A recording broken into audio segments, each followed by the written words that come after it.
I don't know. Live. Make sure everybody can hear me.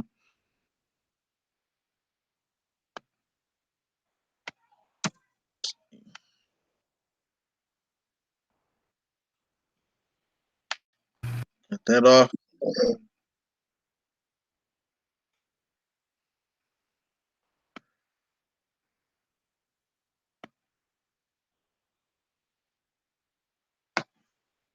All right, what's up, everybody? This is DreChilly coming back. Today is Friday, the 6th, and today we're gonna do the Q&A. Last week, you guys said that you guys want to talk about the Uniform Commercial Code, as well as how to handle a lot of these debt validations, presentments, and stuff like that. So, I want to kind of touch on something and address something first before I go ahead and start. Peace to you as well, Sammy J. Um, and I want to address the fact that the bottom line with all of this is that the people really don't love themselves. And what I mean by when I say that is that it takes a lot of time, a lot of energy, and a lot of forgiveness that one has to have within itself in order to be able to pursue a lot of the things that one wants to correct. Hey, what's up, T Bad, as well as You Can't Handle the Truth. Uh, Thank you guys for tuning in. I want to thank all 10 people for that's watching now for tuning in.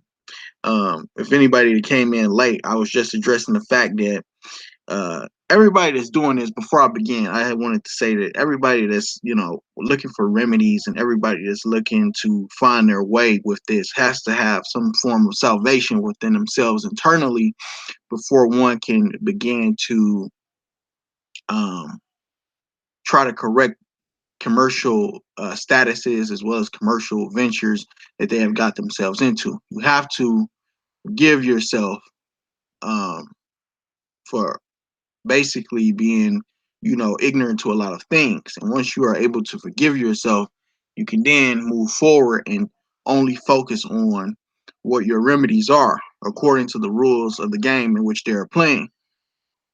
So I can hear, you can't hear anything. Yeah, it started. Can everybody hear me? Hold on, let me make sure.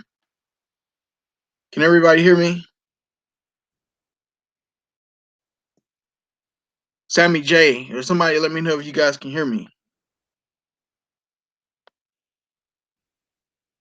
Okay, cool. Billy Two Guns. Hey, what's up? Um, so I just wanted to go ahead and say that a lot of this stuff is gonna just come down to people having resolve. Um, you guys got to be in shape because a lot of this stuff requires the ability to be able to have stamina to stay up at the wee hours in the morning, and you got to put all this together like it's like a puzzle. It's just one big puzzle that you're gonna have to do, and you're gonna have to put it all together.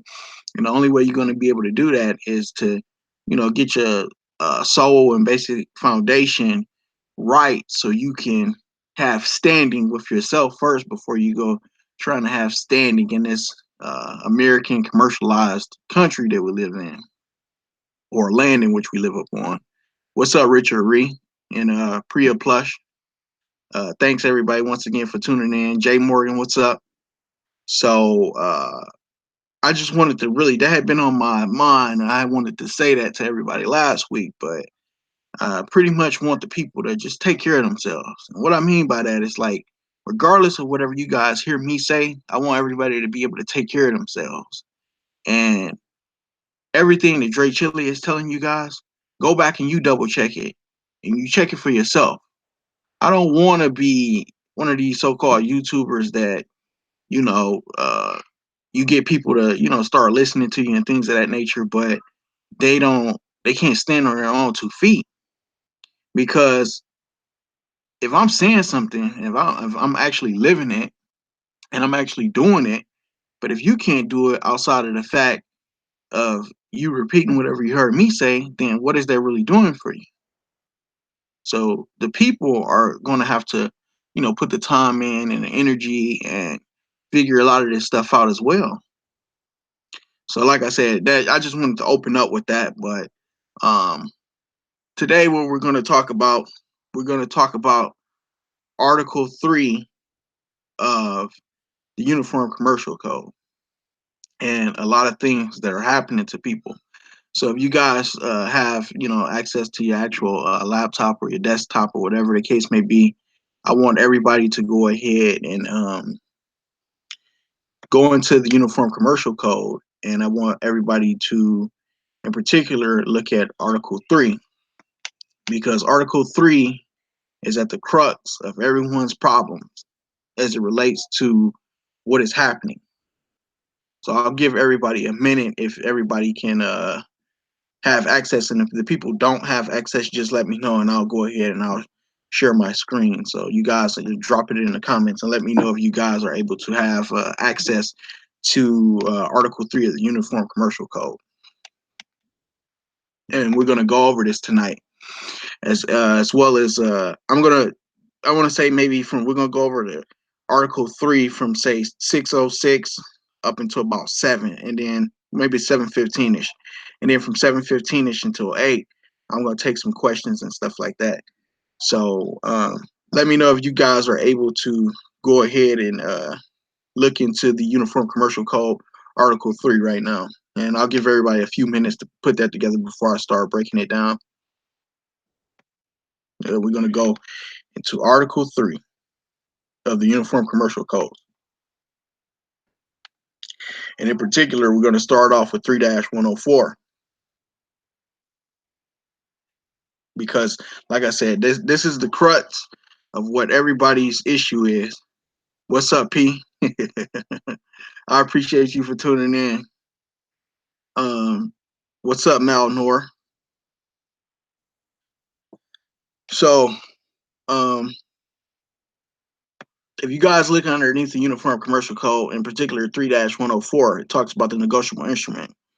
And under Section A, it says, except as provided in subsection C and D, a negotiable instrument means an unconditional promise or order to pay a fixed amount of money. Stop right there. So every time somebody sends you guys a bill, it is a presentment. It's what's called a presentment. But that presentment that you think is a bill is technically a negotiable instrument, because it has an unconditional promise or order to pay, if left unrebutted, a fixed amount of money with or without interest or other charges described in the promise or order. If it is payable to a bearer, which means basically a holder, or to the order at the time it is issued or first comes into possession of a holder. Now, that's Section 1 under A. Number 2 states it is payable on demand or at a time of a definite time. And 3 does not state any other undertaking or instruction. Stop right there. What they're referring to is, when they say undertaking or instruction, they're simply meaning if it has any conditional acceptances associated with the negotiable instrument by the person promising or ordering payment to do any act in addition to the payment of money. But the promise or order may contain 1, an undertaking or a power to give, maintain, or protect collateral to secure the payment, or authorization or power to the holder to confess judgment. Let me stop right there again. Every time you people go to the court, you have what's called a confess judgment. The minute you go and you get up there and you start testifying, it is considered a confess judgment, because you are not a holder of an instrument. And the reason you are not a holder of an instrument, because as I talked about last week, you don't have standing. You don't have standing under trust law, and you don't have standing under Rule 17. So the fact that you don't have standing, you can't be a holder in due course. And the fact that you are not the one making the presentment, i.e. the indictment, or i.e. the charges, you are automatically in dishonor the minute you get to, talking about anything that's arguing law instead of addressing the negotiable instrument as well as the presentment.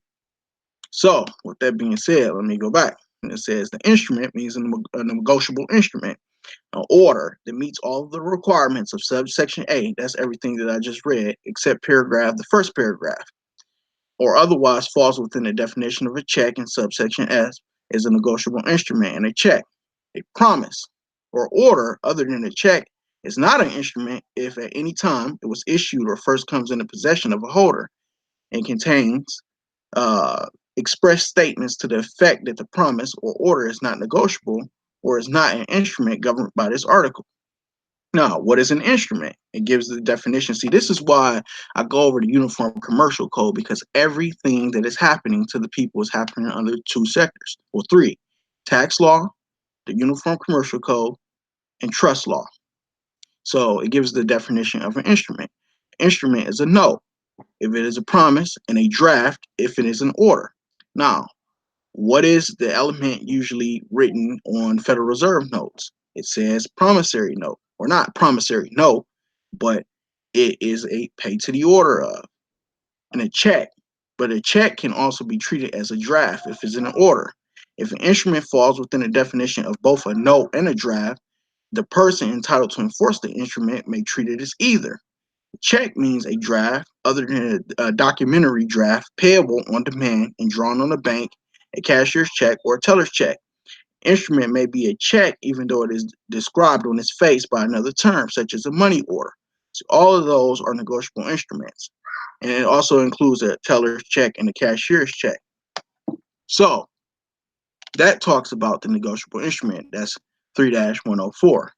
So now what I'm going to do, I'm going to go into presentments, because my plan is to tie all of this into every time somebody is making a presentment to you all, what it is that they are looking for, essentially, under the enforcement. So now we'll go and we'll look at 3-301, the person entitled to enforce the instrument. Okay. A person entitled to enforce an instrument means the holder of an instrument, a non-holder in possession of an instrument who has the rights of a holder. So first you must understand what the instrument is, and then secondly, you must understand your position and whether or not you are a holder or a person entitled to enforce that instrument, and who has the rights of a holder. A person that's not in possession of an instrument who is entitled to enforce the instrument pursuant to section 3-309 or 3-418D. A person may be the person entitled to enforce the instrument, even though the person is not the owner of the instrument and is in wrongful possession of the instrument. Let me stop right there. This is extremely important, because this happens to everybody. Every time they sell you guys debts or alleged debts, this is what is happening. The minute that they sell these negotiable instruments, anything that has your signature on it can be treated as a negotiable instrument. And they every time they sell the presentments, you have the obligation to address the fact that they are not a person entitled to enforce it, but because they're basically making themselves a nomination as a person entitled to enforcement. But this is where you tie in the video that I did covering the Fair Debt Collections Practices Act. You do a debt validation under the Uniform Commercial Code. And this is what I was saying when I was alluding to the fact that last week, a lot of people are not aware of how to use the Uniform Commercial Code to their benefit with a lot of these letters. Because once again, and I'm going to continue to say this, everything that is happening to the people is happening under the Uniform Commercial Code. Everything. So that was 3-301.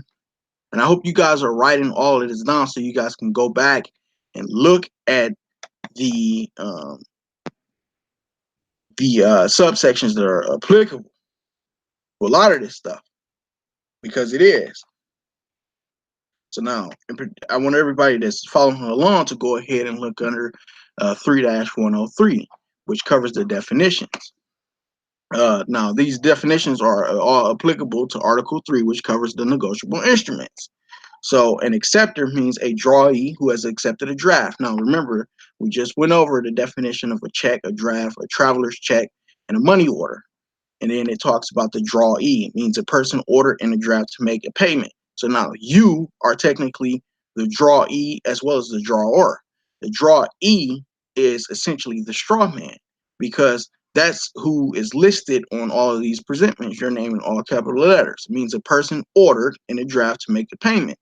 The drawer means a person who signs or is identified in the draft as a person ordering payment. The maker means a person who signs or is identified in a note as a person undertaking to pay. The order means a written instruction to pay money signed by a person giving the instruction. The instruction may be addressed to any person, including the person giving the instruction, or to one or more persons jointly, or in an alternative, but not in succession. An authorization to pay is not an order unless the person authorized to pay is also instructed to pay. So now that basically validates what I just said. So now as you go back and you look at a lot of your checks, it'll always say authorized representative underneath, because you are essentially the drawer as well as the maker. A promise means a written undertaking to pay money signed by the person undertaking to pay. An acknowledgement of an obligation by the obligor is not a promise unless the obligor also undertakes to pay the obligation. All of these things come into play with everything that the people are doing. Everything. And in particular, it comes into play with these presentments that the courts are making every time you go into court, every time you get a traffic ticket, every time somebody sends you a letter in the mail claiming that you owe them money, every time. So now I want to go ahead and look at the enforcements of the instruments. Again, we're going to go back over there. We're going to go this time to 3-305. Defenses and claims and recoupment. A defense of the obligor based on the infancy of the obligor to the extent that it is a defense to a simple contract, duress, lack of legal capacity. Remember, I talked about capacity, Rule 17, or the illegality of the transaction which, under other law, nullifies the obligation of the obligor, fraud that induced the obligor to sign the instrument, and neither knowledge nor reasonable opportunity to learn of its character or essential terms, discharge of the obligor and proceedings. Now, start right there. Isn't this what's happening to a lot of people when we go and we look at 3-305, the defenses and claims and recoupment? You always have a recoupment claim because as it relates to 3-305, fraud is technically not a hard thing to prove, because a lot of these presentments and negotiable instruments that people are signing off of are all induced by way of a fraudulent purpose or a fraudulent intent, because the disclosure, although it might be technically there, is still not technically fully given. So you always have a defense as well as a claim and recoupment. But once again, it also talks about capacity. See, when you go back and you read one, it says a defense of the obligor based on the infancy of the obligor to the extent it is a defense to a simple contract. Remember, as I said last week, what are they doing to the people? They always get the people under contract law. They get you under contract. Duress, lack of legal capacity. So every time somebody basically comes in, they testify, in particular lawyers, every time lawyers come in and they testify on behalf of an alleged creditor, they lack standing as well as capacity because they are not a real party in interest. But nonetheless, people never in their rebuttal or in the people's complaints, most people never take note of 3-305 and raise it as a defense. You have to raise it as a defense. If you don't raise it as a defense, you waive it. Okay, we're going to leave 3-305. I want to take a look at part 4. See, this is extremely important as well. If you take a look and you look at 3-401, it talks about the signature. So let's go into that.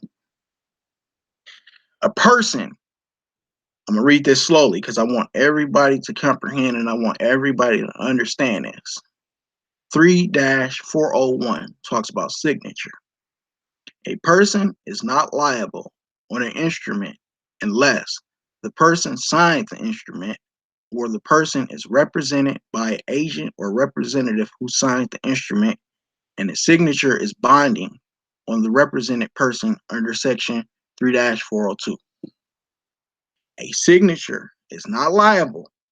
A person is not, I'm sorry, excuse me.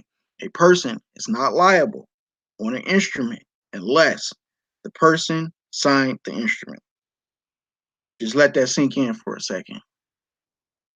And then you go down and you take a look at subsection B. It states a signature may be made manually or by means of a device or machine, and by the use of any name, including a trade or assumed name, or by a word, mark, or symbol executed and adopted by a person with present intention to authenticate a writing.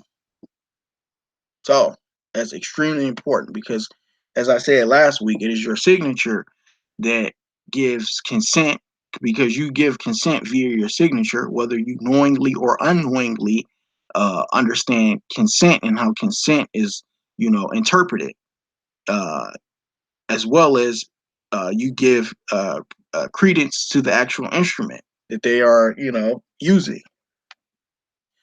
Signature by representative 3-402. If a person acting or purporting to act as a representative signs an instrument by signing either the name of the represented person, okay, what is everybody doing?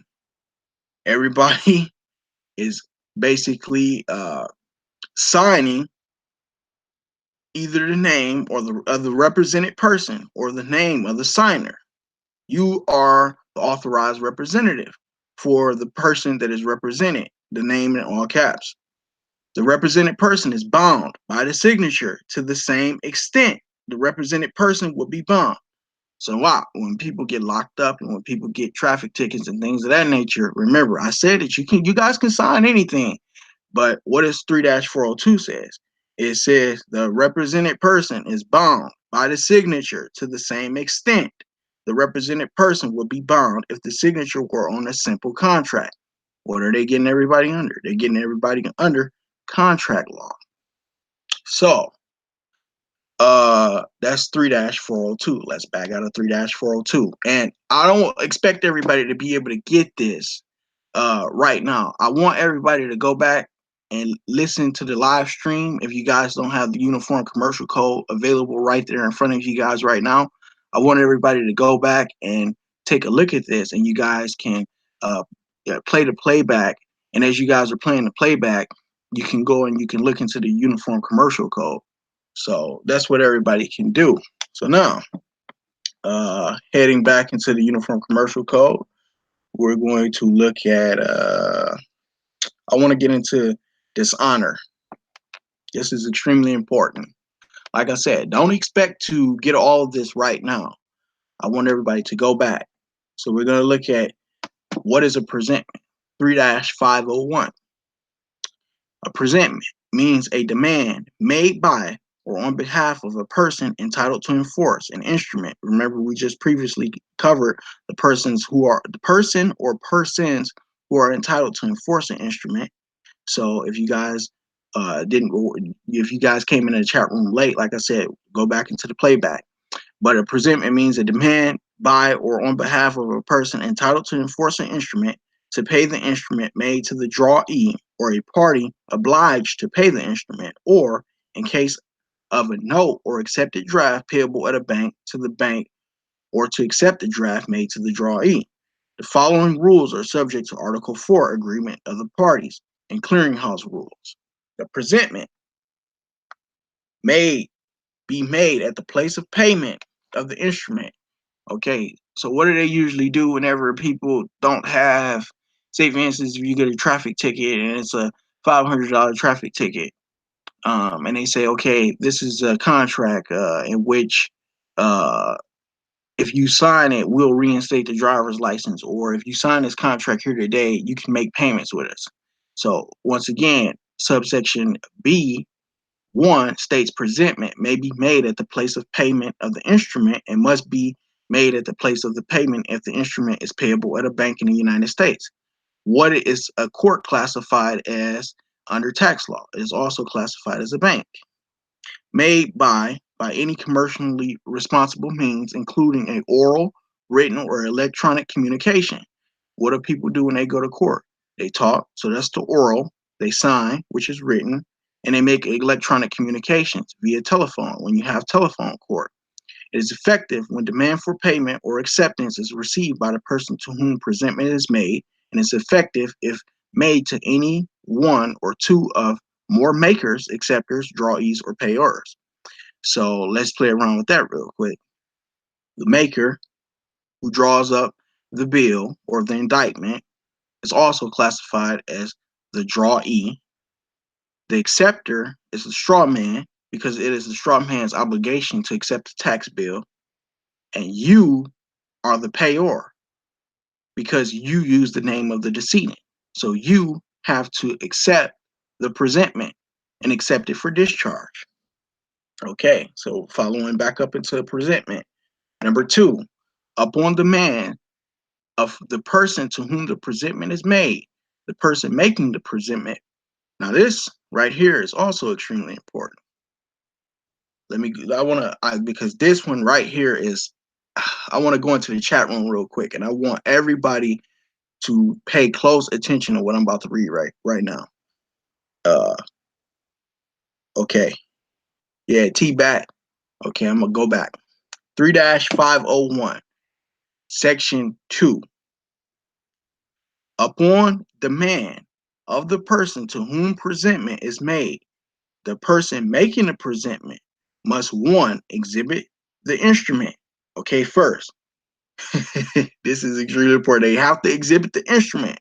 Number 2, give reasonable identification, and if presentment is made on behalf of another person, reasonable evidence of the authority to do so. So every time they sell these collateralized debt obligations, every time they sell credit card debt, medical bill debt, they have to show reasonable evidence and the authority to make the presentment, and sign a receipt on the instrument for payment made, or surrender the instrument if full payment is made. Number 3, without dishonoring the instrument, the party to whom the presentment is made may return the instrument for lack of necessary endorsement, or refuse payment or acceptance for failure of the presentment to comply with terms of the instrument, an agreement of parties, or other applicable law or rule. But rule number 2 is extremely important because they never, I would say 9 times out of 10, they never exhibit the instrument, give reasonable identification, or the evidence and authority of why they can even make the presentment to begin with. I want to leave that right there. So, with that being said, going back, now we're going to talk about dishonor, 3-502. And all of this stuff, I want everybody in the chat room to understand, all of this stuff applies to alleged creditors as well.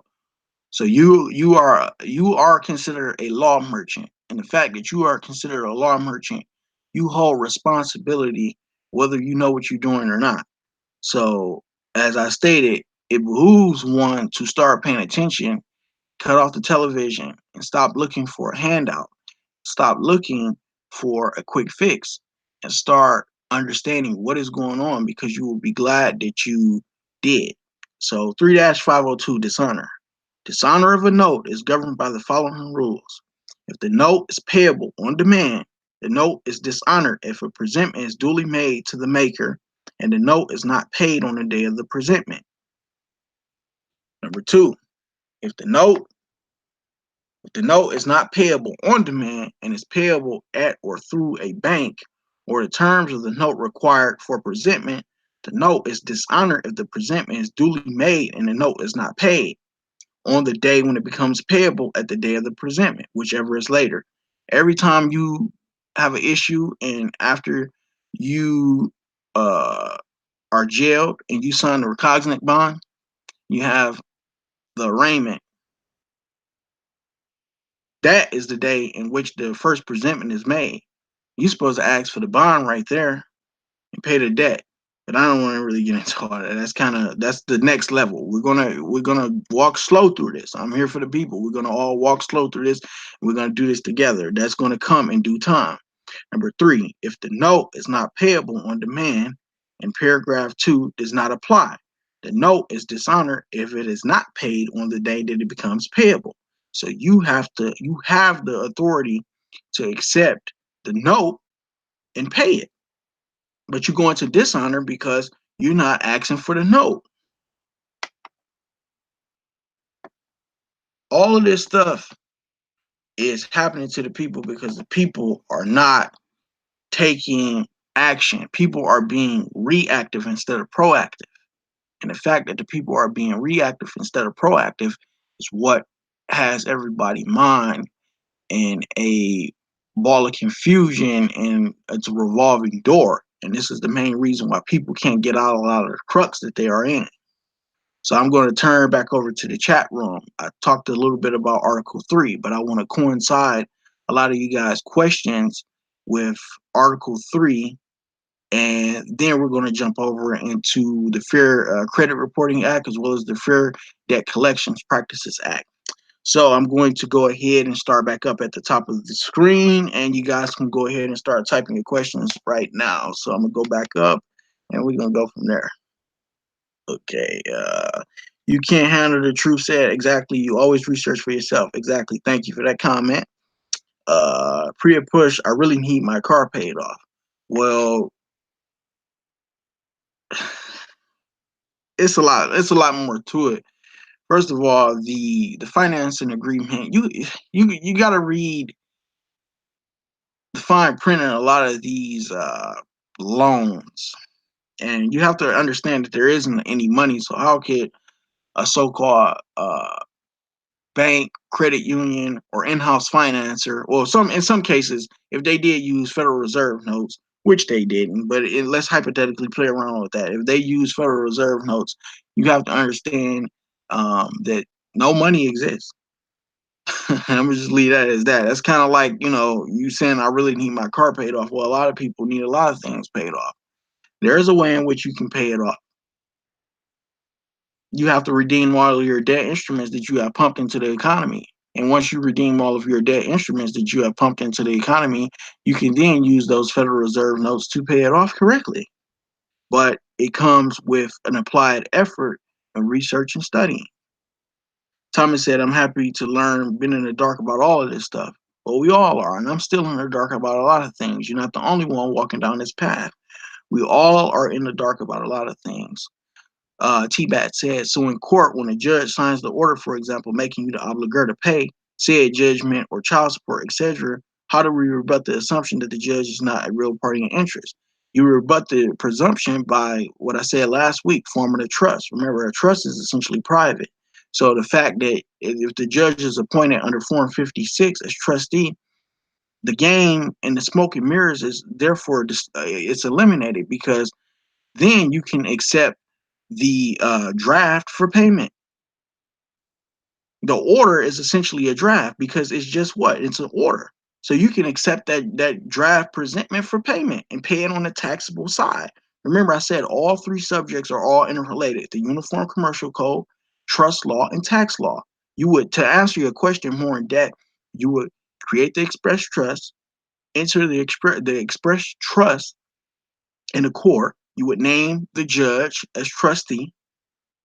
Once the presentment is made, you would accept the tax bill as the obligor and pay it. Now, there are some things as it relates to the IRS, which I don't want to put that type of information out there on YouTube, because a lot of this stuff boils down to tax law, and a lot of people have been getting in trouble because they have been doing a lot of things as it relates to tax law, and they don't have a fundamental understanding of taxable income, what is deemed taxable and what isn't. But I can tell you right now that every time somebody has an order to pay child support, they take the gross monthly income and they deduct every deductible. How could I say this right? They deduct everything that is deductible from the paycheck first through the Social Security account. This is why people have what's called wage garnishments. But you hold, or not you, the straw man holds the taxable obligation to pay it back via the Social Security, because the clearinghouses that handle most of the transactions on behalf of the state are derived from Social Security. And in particular, if you look under, I was just looking at that not too long ago. Somebody else was asking me about that. I had that up. Damn, I would have to find it. Oh, there you go, right here. In particular, under United States Title 42, Section 666, the requirement of statutory procedures prescribed to improve the effectiveness of a child support enforcement. If you read that, that's Title 42, Code 666. It tell you everything that's going on with the Department of Economic Security and all of the states and how they enforce it and how all of it is tax law. So you can start there. Uh, Let me scroll down and read a few more people's questions. Uh,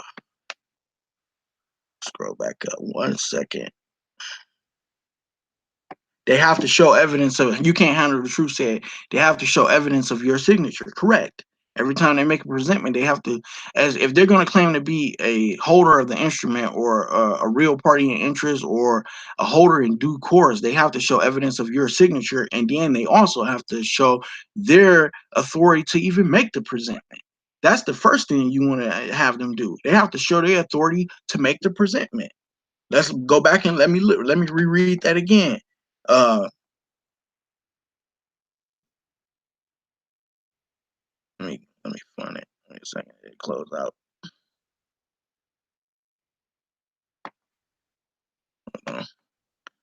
1 second. 3-501, Section 2. Upon demand of the person to whom the presentment is made, the person making the presentment. Now, once again, every time they send you a bill or something, they making a presentment, must 1, exhibit the instrument, 2, give reasonable identification, and if the presentment is made on behalf of another person, okay, i.e. when they sell the accounts payable, reasonable evidence of the authority to do so. They never show you guys reasonable evidence of the authority to do so. And sign a receipt on the instrument for payment made or surrender the instrument. See, technically, they supposed to surrender the instrument if they can't prove up their own claim. Nobody ever does this, though. Malnor said this applies to utilities. It applies to everything. And in particular, you want to read the Public Utilities Act of 1934.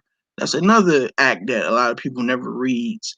That it discloses a lot of things that are going on with a lot of these public utility bills. However, I am one of the belief that you continue to pay for the things that are a necessity in life. You don't, do 1099 OIDs on utility bills if you can't even hardly get a response out of them or a letter from them as it relates to a presentment that you have made to utility companies. You don't play around with things that are a necessity for your life. Rome G said hello, Dre. Presentment is not their so-called statements they send in the mail. Your car's already paid off when they took your contract.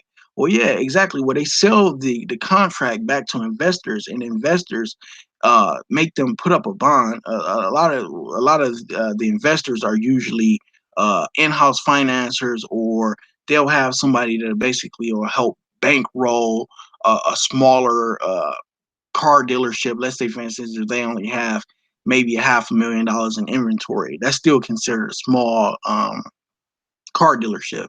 But you are correct. The minute they took your contract, you basically sold them the note. They securitized the note, resold it to other investors, usually on the private side, securitized it via a bond, or not a bond in this case, but the lien on the title, and have you pay the taxes associated with the promissory note. Rom G said, right, and they never answer your letters directly with a wet sink because they will be perjuring themselves. They will all be perjuring themselves. Nobody is never going to send you guys affidavits back, because the affidavit stands as what in commerce? As true. Unrebutted affidavit stands as what in commerce? As the truth. So if you have compiled an administrative process of truths that cannot be rebutted, you can go in and even if you lack capacity or standing under Rule 17, you can even play that game according to the rules that in which they are making as they go along. You can still do that, but a lot of people don't do it because they don't understand how to do it. Next week, and I really want to go over how to correctly do an administrative process next week, because a lot of people have a lot of trouble getting them to respond to a lot of the presentments that the people are making. But you guys have to read your state statutes, and you have to incorporate the attorney general in your state, because when you incorporate the attorney general and you have noticed them that you are ready to file a complaint with the attorney general for consumer fraud uh, via your administrative process, you're going to get a response, and usually that response is going to be something in your favor, whether it be i.e. a closed account, i.e. a account removed from one's credit reports, or i.e. The presentment. Recently came across a guy. He sent me an email, and they actually did give him the promissory note back and let him keep the vehicle. But they let him do that because he did an administrative process on the so-called in-house finance. He got a truck that he had in-house finance where it's one of them buy here, pay here's, and they were still in possession of the note, but the notes were not transferred, and the notes were supposed to be transferred to an escrow account. And in particular, in the state of Arizona, they transfer these notes to the Department of Motor Vehicles. So so the notes, because the notes have 100% tax a tax liability on the notes. So the Department of Motor Vehicles in our state in particular hold them in they hold them in escrow essentially, and they release the lien, the manufacturer's lien on what's called the manufacturer's title to a lot of these vehicles. See, you get the copy of what you get, the state's registration or registered copy of your certificate of title, but the manufacturer's title stays with the state because you are using highways that were federally funded. So the manufacturer's titles are subject to the Department of Transportation, which in particular is under Title 49, I believe that is. But let me go back and read a lot of these questions that you guys have said. Peace to you as well, Wave Surf. Malnor said, how can we find a CFO's bond? Number one, I want to enter into collateral box on UCC and hold him personally liable for holding it and not applying my PN. Well, see, you have to go into the corporation commission for your area, and you have to find out who the statutory agent as well as the registered agent is. And I would consult with the registered agent as well. See, a lot of people are not thinking, right? You want to go after the CFO, right? And his bond, right? Okay, let's play around with that. That's actually a good question. You want to play around with the CFO's bond.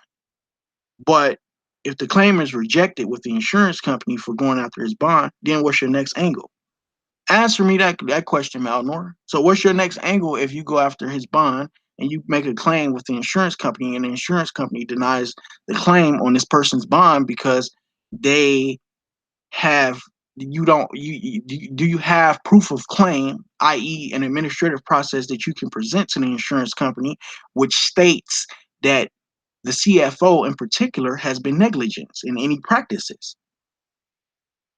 Can you do that? See, you got to be able to think. And now, what is your next objective if the insurance company denies the claim on the bond? Are you willing to put an administrative process on the insurance company and go after the insurance company? See, these are questions you have to ask yourself. You can't just go around, excuse my French, but you can't go around fucking with people and if they haven't done anything wrong. Now, I don't know in particular your situation, but you kind of want to think about thinking. So, okay, look, this is basically my administrative process. They haven't responded to anything. Now I'm ready to take my next state, my next step, excuse me. Remember, you have to use administrative law when dealing with the lower levels of government. because you have to exhaust administrative remedies before you go and sue insurance companies. You have to give them a chance to settle these matters at the administrative level. Um, you can't handle the truth. Say exactly. The manufacturer's title is the real title. Exactly. Yep. Malnor, you said letter of fault and notarized documents. Okay, correct. So now, if you have done an administrative process, then you put together your letter of fault. You put together a letter of default with an opportunity to cure? You want to go ahead and you want to give them an opportunity. Remember, you want to exhaust all administrative level remedies first. AS said, can you explain how notes turn into securities? Article 9. We can do that. I covered Article 3. I don't want to, crowd everybody. I don't want to send everybody in different directions tonight. But just know that as it relates to vehicles, mortgages, well, you guys can call them mortgages. They're third-party investment contracts that you are undisclosed buyer. They basically sold you a contract back, and this is how they sold you an investment contract back to the let me say this, let me slow down. They sold you an investment contract to a property in which you are an undisclosed third party, and you are undisclosed because the property is held in trust. And the reason why I say that the property is held in trust because the deed of trust is abandoned at the county recorder's office. And what's in the deed of trust? The deed of trust contains real property, i.e. a real party in interest. But I don't, AS, we can go into that next week. But in particular, I want to stick to kind of like the title tonight. I covered Article 3. So hopefully Article 3 helps a lot of people at this level, because a lot of people are at the Article 3 level. So you have to understand Article 3 before you can even understand Article 8 as well as Article 9.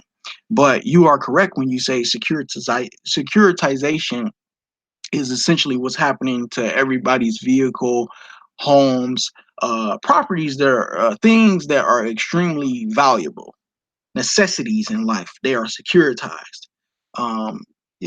The stuff that is on people's credit reports, little dumb stuff like that, that goes back and forth. They play around with that under Article 3. But I covered Article 3 tonight, and next week we'll go into Article 9. And I want everybody that's listening right now and everybody that will watch this live stream to go ahead and go back and listen and go over Article 3, in which I think I covered the more important sections of Article 3. So you guys can go ahead and go back.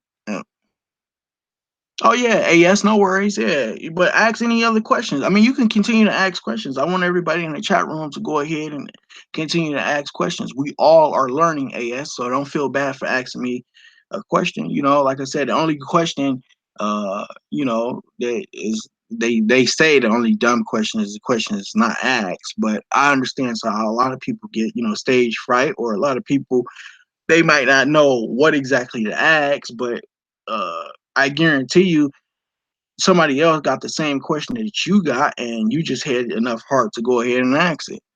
So we're going to talk about the Article 3 for about 10 more minutes, because I said at 7 o'clock I want to jump over and I want to talk a little bit about the Fair Credit Reporting Act as well as the Fair Debt Collections Act. And because I wanted to cover that last week, because I believe T-Bat as well as You Can't Handle the Truth wanted me to expound upon it. I said, T-Bat said, you said in the last video that a will is also needed to register the trust involved. How do we construct these wills to use invoking equity and holding court officials accountable? Okay, you do that at the county level, because usually outside of the federal level, where are most of these presentments made at? They're made at the county level. And when a estate and a will is in place with the probate court, you register it with the probate court. And in particular, last week, see, this is why it's a good idea for everybody to go back and rewatch the videos and take notes, because in particular, you want to read the Uniform Trust Code, in your respective state, because your respective state, it may be different, than I'm in Arizona, but I look at a lot of my home state, Michigan laws as well. And in Michigan law, you registered at the probate level as well. So you have to look into your respective state, and then you will learn where it needs to be registered at. Now, if you remember last week, I also said that you can express trust orally in court. Go back and look at Rule 17. You can express your trust orally as authorized representative of the straw man, because once again, remember, it is your signature which is binding you as trustee to the estate, which you call a straw man, but it is your signature, and only you can sign as the authorized representative. This is how you invoke equity. Also, I also stated in that video last week that, in particular, Arizona, if you look at the Uniform Trust Code, I showed you guys that they are using the restatements of equity. And that book can be purchased for $98 from the American Law Institute. Malnor said, my task at hand is paying off a utility bill with a promissory note in UCC. If you're a secured party creditor and you understand how to pay the taxes on a promissory note, you can't issue debt instruments and not pay the taxable obligation. And why would you want to issue a promissory note? Why would you want to issue a promissory note when every time they send you a presentment in the mail, that's the actual money order right there? Why would you, answer me that question? Why would you want to present them with a promissory note? Federal Reserve notes are probably, once again, what is a note? A Federal Reserve note, or what you call money, or what everybody walking around think is money, is a note. Why would you want to put a promise and a pay to the order of? Well, yeah, exactly. How about you just put pay to the order of along with your 1096 at 1040V and pay them like that? And then you would go ahead, and if you wanted to redeem it, if you haven't already done your, well, most people, they got like up until next week to do their taxes. But if you haven't already done your 1040, redeem it along with your 1099 OID. But I think, I'm gonna just be honest, I'm not trying to sound like an asshole or anything, but I'm just be honest. I think that you kind of got a little ways to go, because like I said, you wouldn't have said that my task at hand is paying off a utility bill with a promissory note. The money order that they're sending you is the check. You have to endorse it for payment. You have to make the presentment. You have to turn the presentment into a payable. Wave Sir said, Brother Dre, can anyone DBA in a different state not born in? Yeah, that when I was so-called correcting my stat, and I say so-called because I'm gonna be honest with you guys, man. I don't really like talking about that secured party creditor shit that much, man, because I want the people to understand what's going on first. You gotta understand what's going on first before everybody want to be. I want to be a secured party creditor. I know why a lot of you people get that, not you people, because I don't want to make it sound like that, but I understand why a lot of people it's not going to solve all of your problems. When somebody say that they're a secure party creditor, they're basically telling you that they, if they know what they're talking about, they basically telling you that they understand tax law and they are a private banker. That's what that means. A secure party creditor does not mean that, my name is going to go on this list and the police and everybody know not to fuck with me. That's not what secure party, a secure party creditor means. Just that you are a creditor to the estate. You know how to handle the estate's tax bills. You understand tax law. You understand trust law. You understand the Uniform Commercial Code. These are all foundational elements that one has to understand. All of this shit that everybody wants to do, everybody wants to fill out paperwork. And then when they reject the shit, you don't know what to do. And then when they slap a Title 18 federal charge on you guys, and let me tell y'all something. And I know who y'all, I think a lot of you people understand. I want to say maybe a few years ago now, who I had an issue with, because the only thing that guy does is sell webinars. $25 here, $35 there, $50 there, nickel and dime, little stupid ass amounts of money. You know, now you got all of this shit, you know, selling webinars for 1,500, 2 grand. And a lot of you dumbasses, you put in all of this paperwork and y'all got a bunch of Title 18 federal charges because the government is tired of fucking around with y'all because you continue to terrorize public officials by sending all of this stupid ass shit because you heard some dumb motherfucker on YouTube who trying to tell you a bunch of bullshit, and then you want to hit my email up because you didn't got your ass fucked up. They don't respect idiots. They respect a person who knows how to handle themselves commercially. That is who they respect. You don't terrorize the fucking state. You don't lean the fucking people, putting liens on the state. You don't protest taxes when you use the fucking name of a decedent. You use the name of a citizen. It's its beneficiary. This is the type of shit that upsets me. And I'm not upset with you, Wave Surf, because I understand that you were just asking a question. But as it relates to a DBA and a authenticated birth certificate, the birth certificate is already registered with the Department of Commerce. You don't have a contract with that vessel.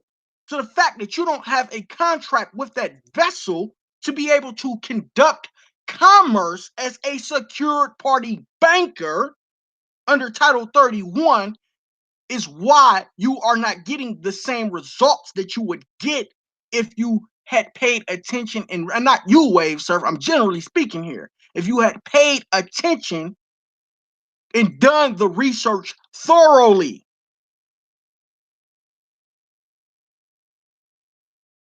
T-Bat said, yup, truth. Nobody is really teaching us exactly where we need to look, gather, and greater understanding of exactly how to properly, exactly. Motherfuckers don't even exactly, Rom G. First thing to do is update your status on the record. You are not a citizen, you are a national, correct?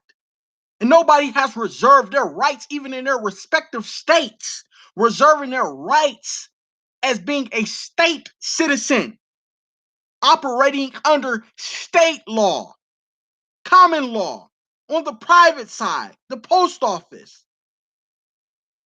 Oh man, so forgive me, you guys, for going on that little tangent. It's just that I got about three emails this week. You know what I'm saying? This is why I haven't been able to. And I got your email. What was it? I think that was you, T-Bat, as it relates to that situation with the enforcement order.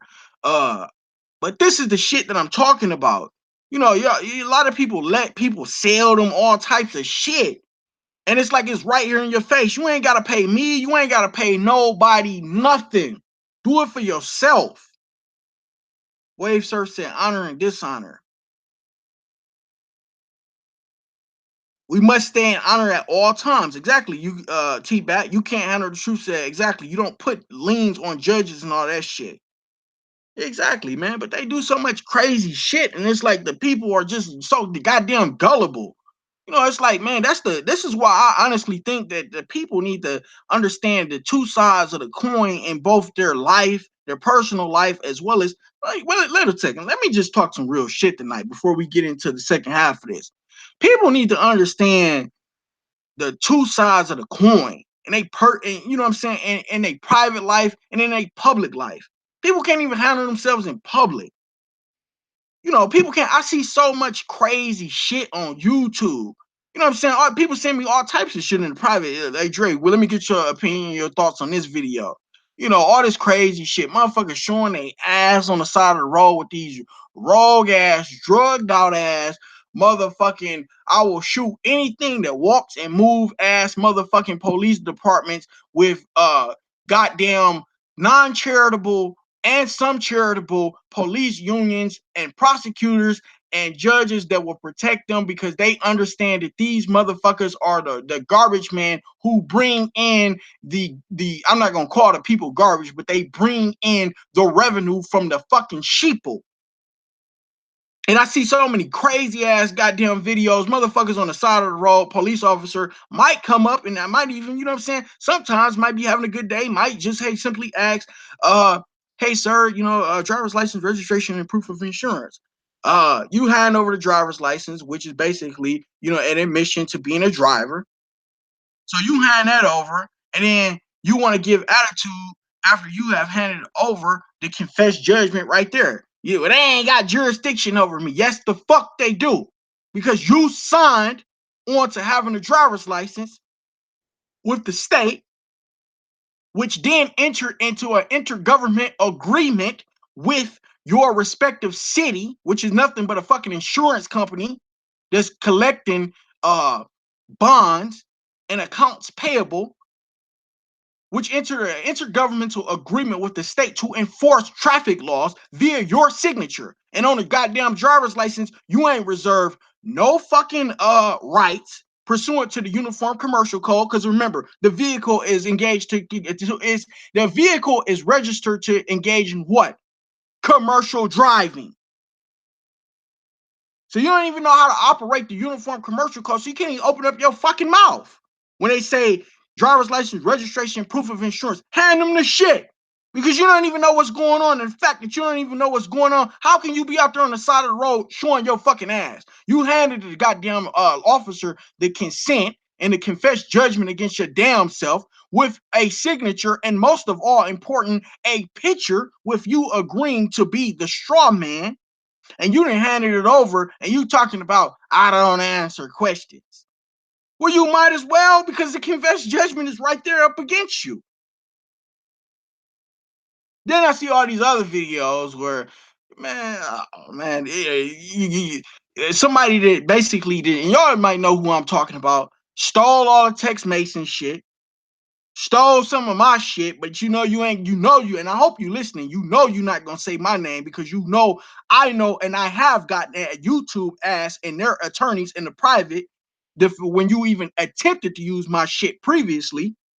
I don't care that you're using it. I care about the fact, because it ain't my shit. I care about the fact that you are using it and you are giving the people 70-30, and when they get in trouble because they didn't purchase a secured party creditor pack from you for $64.99, and they put liens on public officials, they want to then come running to me. You know what I'm saying? A single mother who like how you sound or like how you talk can barely pay the fucking bills and ain't got slapped with all types of fines. Now she got to go retain a goddamn lawyer that's going to cost her $3,500 to $4,000 just for her to eventually take a plea deal and pay the state anyway. Right, you can't handle the truth. Driver's license is a contract, and it puts you in the public jurisdiction. We voluntarily agree to the shit by signing. Wave serve, yeah, Sea of Commerce, lost at sea since 1666 and copyrighted the Georgian calendar. Rome G said, yup, everything is a bond. And that's all slavery is a bond. Exactly. But I really wanted to kick some real shit tonight, though, because, man, I don't really want to see at least nobody that's rocking with me. And I kind of see that I got a nice little, you guys are up on it because, y'all tune in faithfully. And that's why I'm going to keep this going. Exactly. Wave serve text message and help with the articles to understand of martial law. Exactly. And that man turned around and stole all of his shit. And then when he stole that man's shit, he didn't even ask him if he could use it. But when he stole that man's shit, you going around and you selling it. But people are putting liens on public officials, and people are being prosecuted federally because the state is tired of dealing with this shit. The state is tired of dealing with it because they know that the playtime's over. We are done playing with the sheeple that think that because they didn't heard somebody on YouTube talking about you could do this, you could do that, or they didn't read a couple of codes, and now they all of a sudden they got, you know what I'm saying? You flexing now, but you don't have an understanding of why you can flex. What's the point of flexing? You don't even understand why you can flex. You don't even know who you are. But I really wanted to kick some real shit tonight, because this is like, this is important, man. They will charge you with paper terrorism for putting liens on public. Yeah, because usually 10 times out of 10, the public official ain't operating outside of their scope. And you can go down there and get the bond at a public official and stuff like that. That's fine. But what's your next objective when the insurance company denies your claim? Are you willing to step up to the plate and hold the insurance company in trust? Are you willing to consolidate your complaint and hit everybody with the administrative process and then ask for summary judgment at a federal level? Why not circumvent all of these little bullshit games that they know that y'all playing? They know that you don't understand what you're doing. They know that you just basically playing these little games, all this sending all this shit out, and you don't understand it. But let me get off my, sorry for my little outburst, you guys. Go ahead and ask some more questions. Let's ask some, let's get into this, but ask some questions with, some sense. And I ain't saying that everybody has asked sensible questions, but I'm kind of burned out on talking about secured party creditor, and that's just me being honest. And the reason why I'm burned out on it is because people don't understand what it is. A secured party just means that you had the estate is secured in you. You know what I'm saying? Or you got a lien against the estate via the commercial security agreement, not the UCC1 financing statement. And if you really, really wanted to be so tight and so cold with this, how about just staying out of their jurisdiction? How about understanding the Uniform Commercial Code? And you ain't even got to secure no status. Because if you really understand what's going on with the birth certificate, you will understand that technically your parents are the ones who are party to the birth certificate via you being a minor. You become a party to the birth certificate, or not the birth certificate, you become a party to the estate via the Social Security, which you sign, not your parents. Now, how many of these so-called gurus and all these motherfuckers that's doing webinars and all this bullshit then told you guys that? How are you a party to something you didn't sign? Your parents are a party to that vessel, and only your parents, because only your parents sign the birth certificate. You become a party to the straw man the minute you sign for the Social Security trust.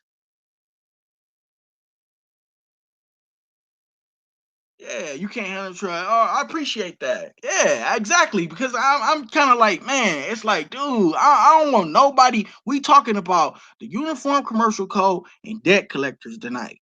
It was cool, and I like Wave Surf. So Wave Surf, don't take none of this personal. You just ask the question, and to answer your question, yeah, you can do that. You can put a DBA together in another state, but understand those states' laws and codes. It varies from state to state. How about focusing your attention on, now, if you living in another state and it's different from your birth state, and you are trying to become a private banker, then that is necessary.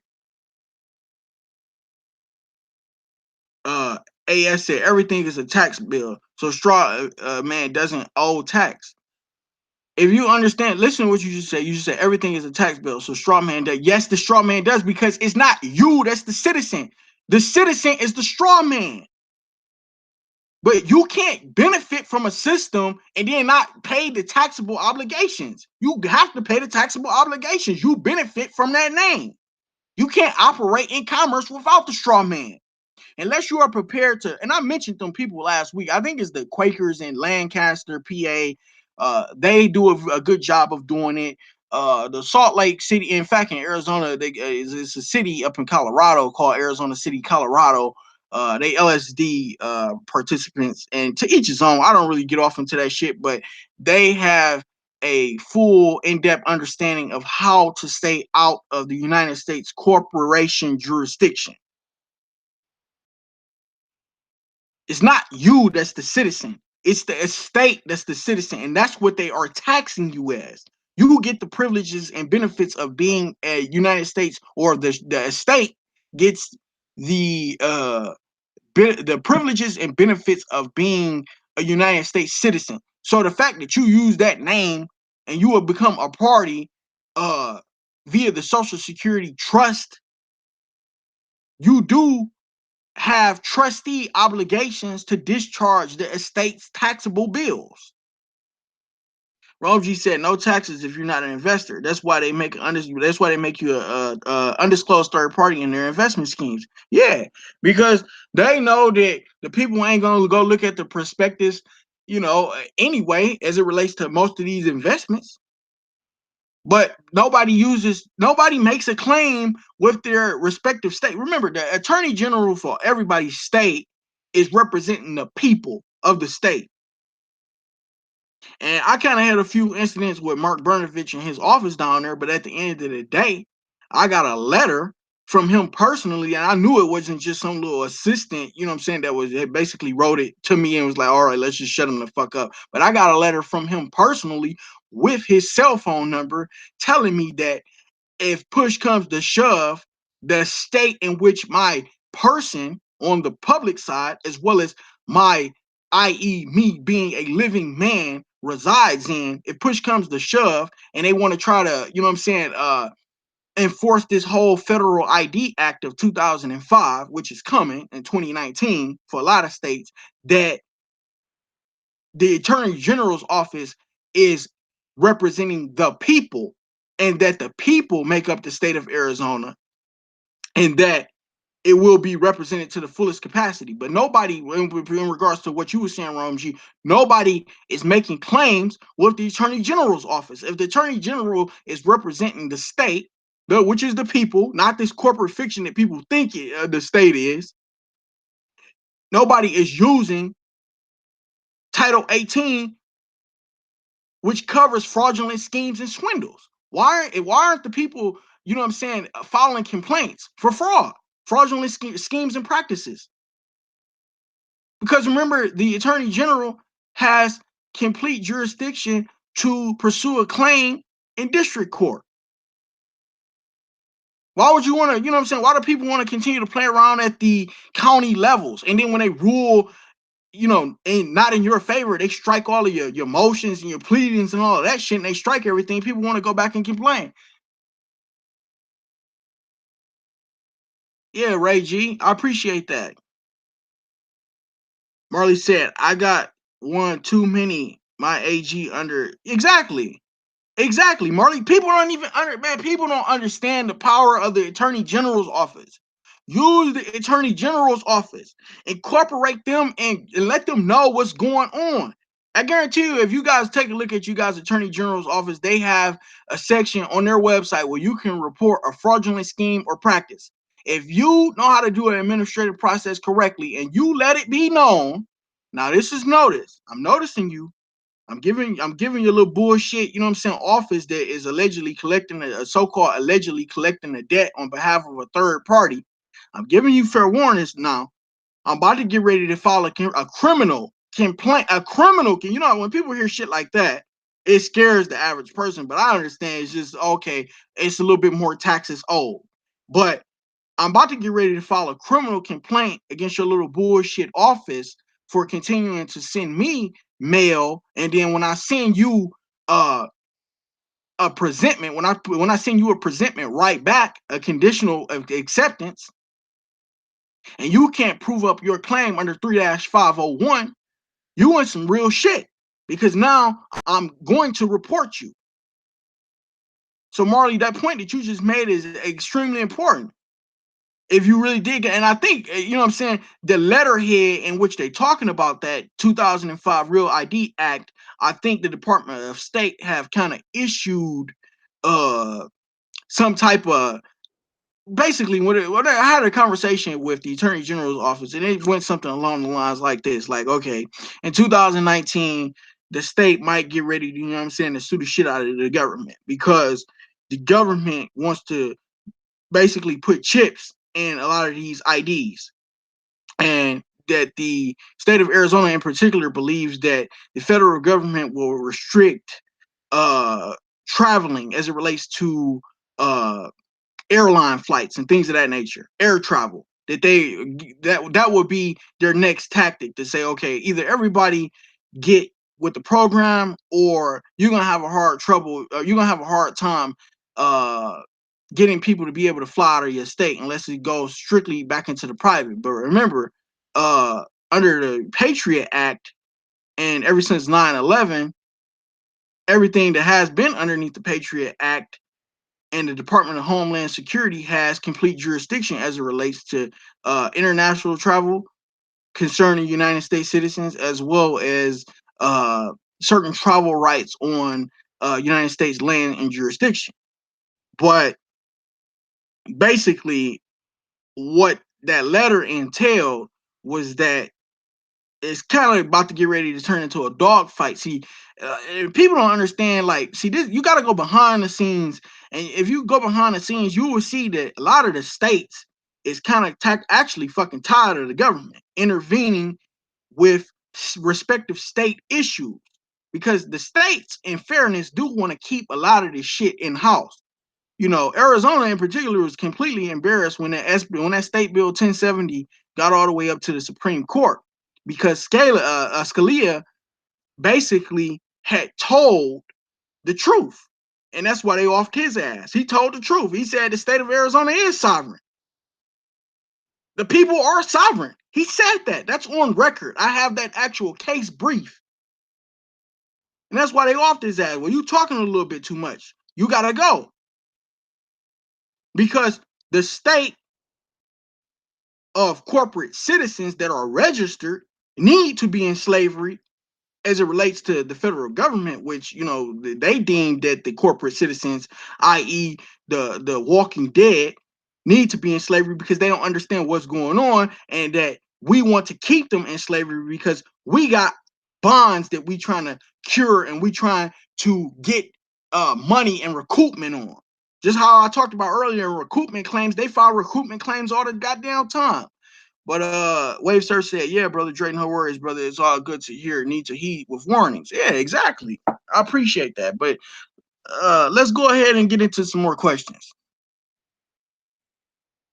But just know that a lot of the states are kind of, you know what I'm saying, about to step their game up as it relates to the attorney general's offices, and that people need to, you got to read the state statutes that's applicable to your situation as well. You guys are not using the attorney general's office to you guys' advantage as well. The attorney general is supposed to represent the people, so make the attorney general represent you. T-Bat said, you're saying our parents signed us up for the social security number. So is it true that we need to take control of the securities contained in our minor account since by using the SSN now we are assuming parties in interest? Correct. Now you're getting it. Correct. But remember, one can't benefit as AS, and this is no disrespect to you, AS. You said everything is a tax bill, so the straw man doesn't owe the tax. You got to dig a little bit deeper, because you are correct. But once you sign on with the Social Security Administration, you are agreeing to let them hold your creditor account as trust. Because remember, they confiscate, they hold the third degree of default, because they did what? They confiscated your gold and silver, so you can't lawfully pay for anything anyway. So naturally, they did what's called a codicil on the Constitution, and they made everything a gold clause, or they made gold, hoarding gold against public policy. This is why all of these contracts, none of these mortgage contracts have gold clauses in them, because it will be against public policy. But then again, if you guys ever looked at the transfer, the sale of transfer, it will always say the conveyance rather. It will always say something along the lines like this, like on this day, this property has been transferred in the amount of $10. It'll never say $12 or more, because any controversy, for the amount of $12 or more, you get what?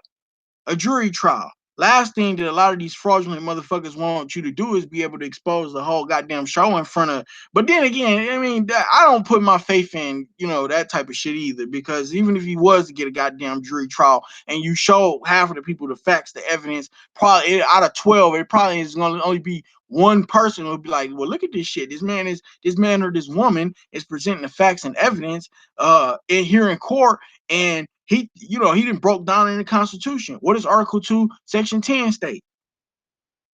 Gold or silver. So why are we using this shit that we think is money? And if we're not supposed to be using it, who's behind it? Why was it given? Bankruptcy. See, somebody got to go back to the drawing board. Everybody got to, go back to the drawing table and, research. You can't handle true Dre. I've tried to email you. Remember, I had trouble emailing. Yeah, you got at me on Hangouts. You got me. I got your email. I got your email. Don't worry. I'll shoot you an email tonight as soon as we get off. I had been meaning to get back with you, but shit, I get so many. You gotta bear with me. I get a decent amount of emails, but you know, I like the stuff that people be asking. Ain't nobody got nothing to be embarrassed about. If y'all got questions, ask these questions in the chat room because, like I said, your question might help other people. You know, so never be embarrassed. And now, if you want me to get a little bit more private and in depth with whatever your situation might be, like that one lady who came in a couple weeks back, I didn't want her to disclose all of her information because she had, you know, her children were, you know, involved with the state. So, but if it's like a question pertaining to the stuff that we be talking about now, man, you can go ahead and ask that. That ain't, you know, I don't know what everybody is so ashamed of, or everybody's so scared to ask these questions and stuff like that. Ask some questions. Yeah. But yeah, we're gonna get this right, man. We're gonna correct this. We are going to fix this. And I, you know, everybody that is interested, this is what I want everybody to do. And I'm gonna type my email and address. And I'm sorry, in the chat room. Everybody that is interested in joining my private group, I'm gonna do 15 people. So the 21, 22 that's watching now, a few people is gonna be left out. But I'm gonna do 15 people at a time. And once I got the 15 that I need, since I understand that a lot of people want something for free, because freedom ain't free. It's not gonna be a charge. Like, I'm not charging the people. You're not gonna pay me. But what the group is gonna do, they're gonna pay for everybody's books, each other's books. So this is how we're gonna do it. For the 15 people that's in the private study, it's gonna be like musical chairs. Your turn. So everybody chip in $10 to purchase this book for this person. Then next week, myself included, everybody put in $10 to purchase this book for that person. This is how we're gonna do it. And every week, somebody is gonna assign each other homework. And you guys gonna assign me homework as well. This is how we're gonna pull together, yo. We're not gonna be able to pull together all separated. Well, I since I got the information, fuck the people. I ain't going public. No, this is how we're going to win. We got to win by coming together. We cannot withhold information. This is why, like I said, I'm going to do this every Friday. And if y'all see, I started exactly at 6 p.m. because I understand it now. I got an audience of at least, you know, anywhere from 17 to 25 people. And I appreciate all 22 people that's watching right now. But this is what we're going to do. We are going to come together and then say, and it's going to be not it's not, you ain't paying me. Everybody put $10 towards whoever need a particular book. And like I said, we're going to play it with musical chairs. So this week is your turn. That week is that person's turn. That until everybody has the books that will be needed. In particular, the first book we're going to start off with is a Black's Law Dictionary. Now, if a person already has one, or if a person, you know, just want to purchase one on their own, that's fine. But if a person needs a restatement of equity, a restatement of restitution book, a restatement of this, a restatement of that, we're all going to chip in to see to it that that person has it. And I'm going to appoint 2 people to oversee the group's what would I say, like finances, and that person will be held responsible for the ordering, the purchases, as well as the ordering of the books. This is how we avoid that fuckery where we can start putting a lot of these so-called people that's doing all this webinar bullshit out of business. Because I'm gonna tell y'all something, it's they objective to keep the people dumbed down too, because they not gonna give you, and if you think, because I know you listening too, and if you think that I ain't got nothing coming for your ass too, or with this private group, you got another thing coming, because I got something for your ass too. That's how I'm gonna put you out of business. And I'm telling you right now that the people are gonna fuck with me because they're gonna see that it's gonna be a reciprocating issue. It ain't gonna be where one person benefits and get all the money and I'm giving the people 80, 20, 70, 30. I ain't charging the people 2 and 3 grand, you know, to correct their status. And whether you did it correctly or not, what's the point if they don't understand what they done signed off on? T-Bat, you know what I'm saying? Oh, most definitely. Most definitely. I'm going to set that up on that's not going to be done. I mean, it could be done on YouTube. Would you guys prefer to do it on YouTube, or would you guys prefer to do it on GoToMeeting? Either or. But it has to be done. If we do it on YouTube, it's going to have to be invites only, and then it's going to be in a private stream. And I prefer to do it on GoToMeeting, but you know what I mean? We can do it, you know, however y'all want to do it. Yeah, we'll do it. We'll do it on GoToMeeting. Yeah, that's what I'm agreeing with. We'll go to GoToMeeting, and it's going to be a reciprocating thing to where everybody chips in to support each other. Not this, like I said, one person, you got to pay the teacher because the teacher teaching you everything and you can't think for yourself. That's what's wrong with this situation now. Everybody is not coming together collectively, being able to think for themselves and give their opinion or view. And then after giving their opinion and view, give the facts and evidence supporting their opinion and view. Exactly, Malnor. Most of them are selling shit they never. Nah, exactly, because they want you to be the test dummy first. They want you to be the test dummy, and then you know they'll be looking like they say some shit after you know what I'm saying, you didn't got yourself all locked up and all types of trouble. They want to block you from their YouTube channel. I'm gonna tell y'all what they do. This is really what they do, and I'm about to spill the whole bombshell right now. What they'll do, right? They'll upload a video of somebody that was given the correct information, right? But they get jealous, right? Because they don't want the person who uploading the correct information to get, I guess, quote unquote, shine or their customers, because they looking at it from a business standpoint, right? So the fact that they looking at it from a business standpoint, they want to sell you this webinar. And the fact that if this person talking a little bit too much and he giving the information away for free, you fucking with my money now. You fucking with my FRNs. Fuck the people. They dumb. They gonna pay for the information anyway. I ain't gotta, you know what I'm saying? I can give them 80% of the information and withhold the 20%. But the 20% that I'm really withholding is information that will really put them ahead.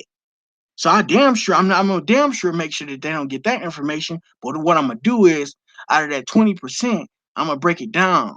You know what I'm saying? 5, 10, 15, 20. So 1 week I'm gonna give them 5% of this. Next week, 5% of that. Man, you motherfuckers is running some weak ass, old ass, stupid ass pyramid scheme. But it's some bullshit. So what you do is you upload a video, and then when I go to comment on it and I tell the truth about it, you take it down off YouTube, right? And then you block me from your channel, and then you turn right back around in, and I can still watch the video, but I can't comment on it. But then you turn right back around again and you upload the same video. So now you done drew in a whole nother new audience. And you do this every 60 to 90 days. And you think that it's not a recurring thing. Because I done already got the email from the lady. And if you want to go public with it, or you want to have this sparring battle over YouTube, I'm already ready for you. Because she already told me that I can share the private emails in regards to what it is that you're doing. Because I know you listening.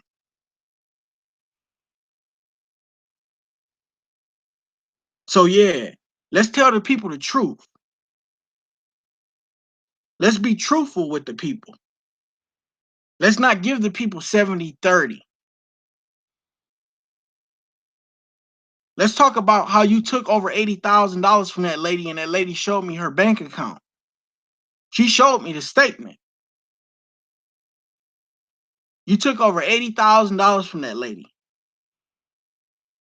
And you had that lady appoint you as grantor on her deed of trust.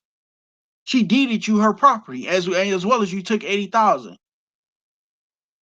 Yeah, you a con man, all right, but your shit is coming to an end. And it's motherfuckers like you that make it bad for people that's just really coming with true general information that the public need. I ain't knocking your hustle because you doing what you do, but that's a fucked up hustle. Every hustle ain't a good hustle. Hell, the average everyday dope dealing motherfucker will tell you he don't really want to sell no rocks. But the fact of the matter remains, it's a fucked up hustle, whether you're winning or losing. But let me get off that. I really had a lot of things that, man, you guys, I really wanted to get that off my chest, man, because, you know, it's just, man, yeah, it is what it is. But go ahead and ask some questions, man, because I got like supposed to be 30 more minutes, but I know I was ranting and raving, so I'm gonna kick it with you guys and say like 8:30. Get the people they 30 minutes back. Yeah, he beat that lady out of 80 fucking grand. You know what I'm saying? And the fucked up part about it was that 60 of it was a goddamn cashier's check. 60 of it was a cashier's check. And the motherfucker got the 2,300 square foot house. Now, was she a little naive? Yeah. But just because somebody's naive or vulnerable don't mean that you take advantage of them. That's what I don't like. Just because the people is naive and vulnerable, don't take advantage of them. Shit, they already, it's just like, it's the equivalence of pissing on somebody who's sleeping on the street. Yeah, you took 80 grand from that lady and you took her house. But I'm gonna fuck your shit up. I'm gonna fuck your shit up because I know how you really basically and what you doing. And when the people see that they could just join a private group and the money ain't going to the so-called teacher, but the money is going to each other. Okay, this person need a book, that person need a book, this person need, some new software for the computer. And I said I'm gonna have two trustees. One is gonna be in charge of, handling the money. The other person is gonna be in charge of doing the ordering. And they both gonna go, and I'm not gonna be a party to that because I don't want you know what I'm saying. If the people, I ain't trying to be nobody's leader. Let's get that correct right now. But if the people want to basically, I would say, I guess, appoint me as the teacher of the group. And like I said, we all teachers and we all learn from each other. We can do that, but I don't want to be in charge of the finances or the ordering aspect of it. I want all of us to collectively do it. And then we'll rotate. Okay. So one person, you know what I'm saying, you have trusteeship, 1 month. Then the other two people get it the next month. That's how we'll do it. That's how we'll keep the ball rolling and the cycle spinning. That way, nobody never gains control over the group, because this is how the government operates. Think about it. The president is elected every 4 years, with a max opportunity of 8. So that way, okay, a person might have a vested interest while they so-called in power, but this is how you weed out fuckery. So if you guys really want to do it, man, that's what we're gonna do. Wave sir sounds like the feds may be knocking on that door. Exactly. And that motherfucker, but see what he failed to realize is that the transfer that this woman did was using the internet. So you done already affected interstate commerce, homeboy. You done already fucked your shit up. You done already affected interstate commerce. And let me just stay away from that. Let me stay away from that. But I had that. That's why, I was a little chippy. I think that I really needed to get that out to the people, man. I don't want to see the people they continue to be taken advantage of, things of that nature. But exactly, Rome G, each one teach one, like it should have been stayed from day one. Right. Nobody is gonna it's gonna be a shared mutual responsibility. I can be moderator, and I want to see the people go at it. I want to see the people say, okay, well, we'll do moot court. How many people are familiar with that term? We'll do that. We'll do it like that. We'll get into case law. We'll break into statutory law. Statutes ain't laws, but we'll get into it. We'll play around with statutory binding law. We'll play around with all of that. Whatever y'all want to discuss, whatever y'all want to talk about. We'll have a complete panel where people can moderate each other, where one person presents one argument of a case and the other person presents the other. I'm sorry, T-Back. Hey, everybody, I also want to apologize to everybody. I had got busy throughout the week. She said, can you please upload the trust PDF and the instructional video from last week? I really want to go over that. Exactly. I'm going to upload that. I'm going to do that tomorrow. Y'all got my word. I'm going to upload that tomorrow. Give me to tomorrow, because there's a few more things that I really want to edit on that video, and I want to clean it up a little bit. I went back and I reviewed it. I had just forgot to upload it, but I'm gonna go back and I'm gonna go ahead and upload that for you guys. Kizzy Davis, we all are. Man, you know how deep this rabbit hole go. I don't know everything. I learn a lot from everybody. Nick Hill, I appreciate you watching it, man. Thank you. Clifford Pigott, thank you as well. But I appreciate everybody that's watching, yo. You know, but we got about like an hour. Come with some questions, you guys. I want to answer you guys questions. You guys let me vent a little bit tonight, so I owe it to you guys to answer some questions and things of that nature. All right, Nick Hill, peace out, man. Have a good weekend. No drinking and driving, yo. I don't know if you drink, but no drinking and driving. Stay safe out there if you do travel. Billy Two Gun said, "Yeah, I'm still green. Not even sure what steps to take. That's okay. We all are green. I'm still green. Man, there's so much stuff that I don't know. I don't know everything. Nobody knows everything. Now, there's some people that's been deep into this for over 50 years, but a lot of them, I would say, they don't get turned. Well, some of them do get turned. Let me say it like that. Some of them do get turned, but a lot of them, they had a lot of people come along and take advantage of them. And when I say take advantage of them, I ain't saying you gotta, it's a monetary, situation where somebody was taken advantage of, but it just be little stuff like, you know, why you gonna take somebody else's work? You took that man's work, you uploaded it for the people, and then the fact that he didn't want to break bread with you by doing a webinar with you, you turn right back around and delete it, but then you use his same video and his same information and then double right back and then resell it and then make it seem like it was your information. That's, you know what I mean? That's foul.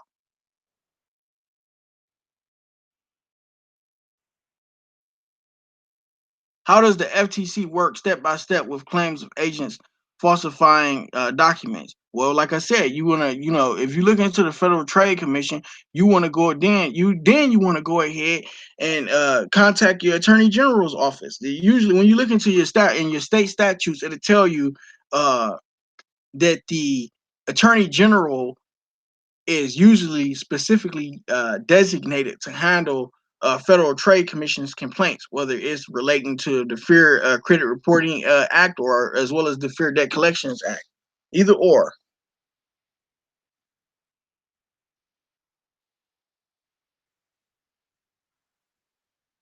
Okay, T-Bat said, what exactly is filed at the county level to express the trust? Yeah, can you talk about the paperwork and who exactly we're filing? So you once again, you following it usually in my state. Remember, read the Uniform Trust Code in your state. It will tell you. Now, when you express the trust, it can be in written, i.e., a written instrument under pursuant to the Uniform Trust Code. But when you express it in court, if you got a court case coming up, you want to do it on the private side. So you want to send it registered mail. You don't file it with the clerk. If you file it with the clerk, you enter it back into the admiralty jurisdiction. If you send it along with the Form 56 and appoint the judge as trustee to the actual case, then you are essentially staying on the private side of the court, i.e., the common side of the court, common law side of the court. Now, you also said, can you talk about the paperwork? Well, I'm gonna upload that because like I said, it's a few more things that I got for you guys that I want to edit, and then I'm gonna upload that. But you can also express the trust orally in court. Read the. Let me get into that real quick. Hold on. Let me go into that real quick. Let me go into the revised statutes. Hang on 1 second.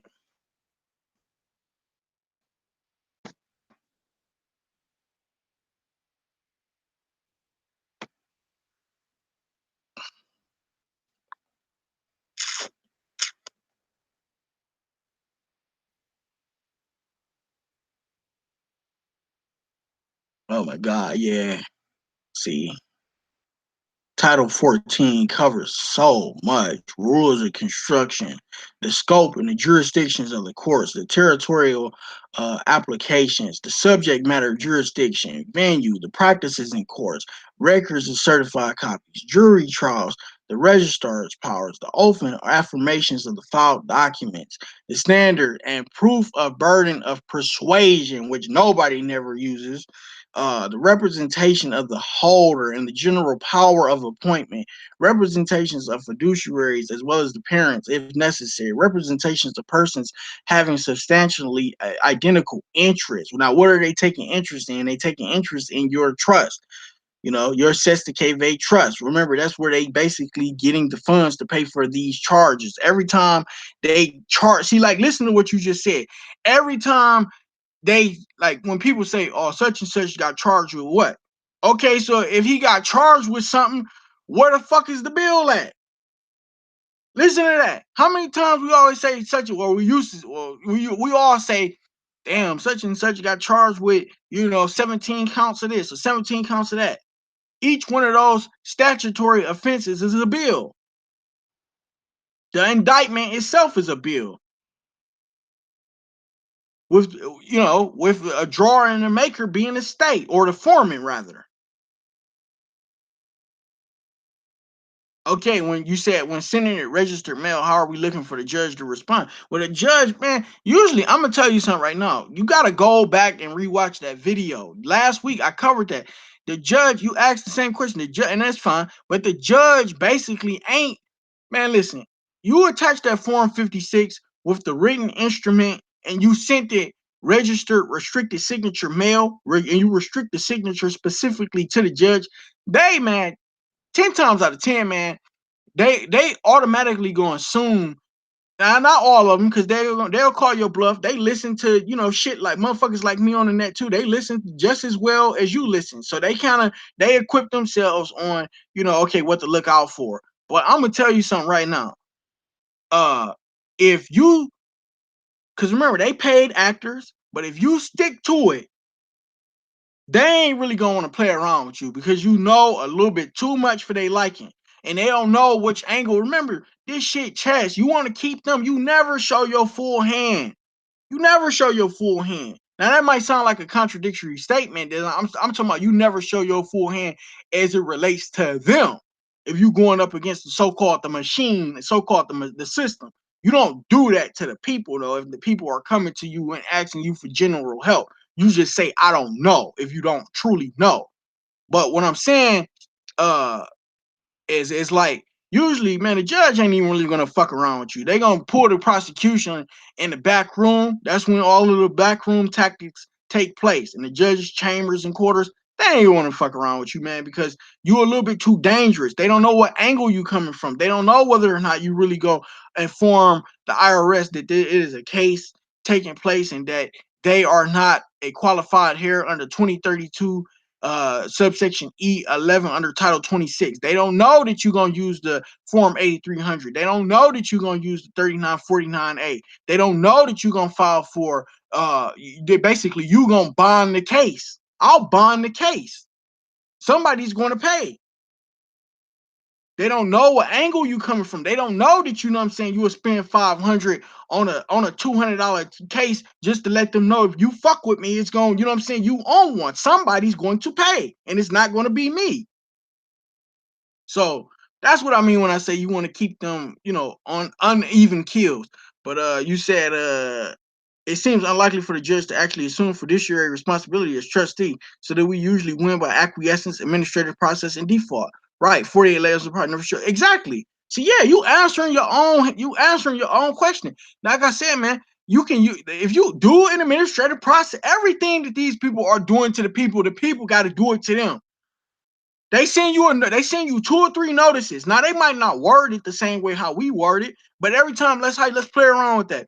They send you 2 or 3 notices telling you, okay, look, you owe us money. You gotta pay us. First notice. Second notice. You owe us money. You gotta pay us. We noticed you the first time. Third notice. You owe us money. Are you gonna pay us? We sent you 2 previous notices. Fourth notice. You in default. We sent you 3 separate notices. Do an administrative process. That's why I want to talk about that next week. Do an administrative process on the court. Express trust by sending the written instrument of the trust as it relates to you being the trustee. or executor, whatever hat you want to, wear under the Rule 17, express trust. And remember, they're using the restatements. Nobody reads the restatements. I went over that last week. You gotta look at the Uniform Trust Code in your state. Every state is different. You can look at the Uniform Trust Code, but remember, you want to look at your state because your state might have different applications as it relates to trust law. But they look to the restatements of laws, equity, restitution, all of that shit. They look at the restatements that's provided by the American Law Institute to issue reimbursement to plaintiffs. This is what's taking place. You gotta think about thinking. You got to think about thinking. You answered your own question right there. You answering your own question. You said, let me reread your question. It just seems unlikely for the judge to actually assume fiduciary responsibility as trustee, so that we usually win by acquiescence. Remember, what is an administrative process? What are you using? You using affidavits, right? What is affidavit? What is an unrebutted affidavit? Truth and what? Commerce. What are they using to make presentments? Uniform Commercial Code. Commerce, commercial. Get where I'm going with this? But somebody come with it. Somebody ask some more questions. Come with it.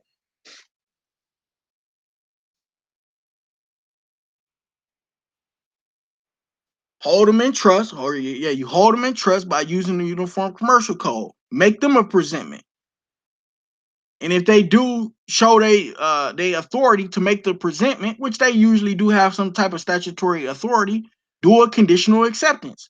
I'll conditionally accept your presentment upon proof of claim that, i.e., gold and silver, or basically that you are not in breach to your oath of office via the Constitution. Damn, that's a simple one. How come nobody never even used that one? I conditionally accept your offer upon proof of claim that you show your the initial indictment.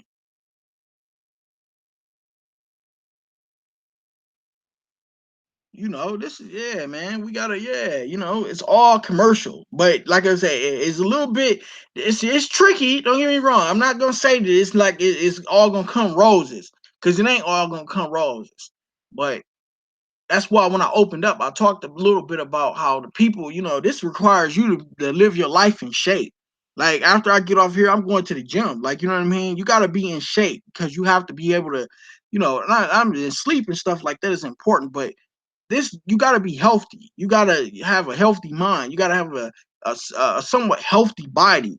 I ain't telling the people what to do. You do whatever you want to do. But what I'm saying is that it all goes together. You got to be able to put your best foot forward with this. You can't half-ass this, because the minute you half-ass it, it's the difference between you winning or losing in so-called court, or it's the reason you gonna win or lose at the bank.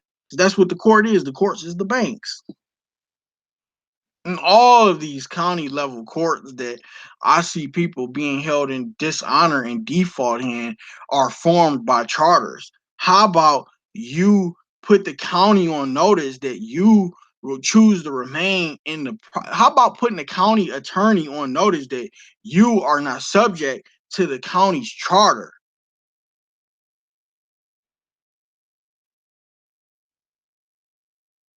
If you read the constitutions, the state constitutions, how about, okay, if your, let's say for instance, if your state constitution does say that the county, at the county level, via these charters, the state gives the corporate state, that is, gives the authority to the corporate county levels to have a court via charters. How about uh expressing through the Declaration of Rights as it relates to your state's constitution that you are reserving all rights at the county level? So now the county in the recorder's office. So now the county has notice as trustee to your recordable instrument that you are explicitly reserving all rights as it relates to the UCC.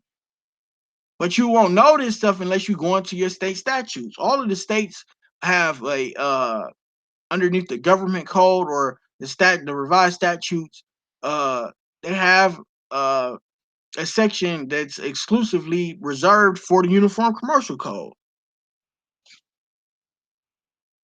Yeah, you gotta, you know what I'm saying? We gotta make this right.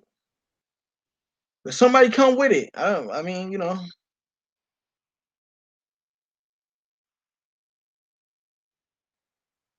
let me get a few more questions.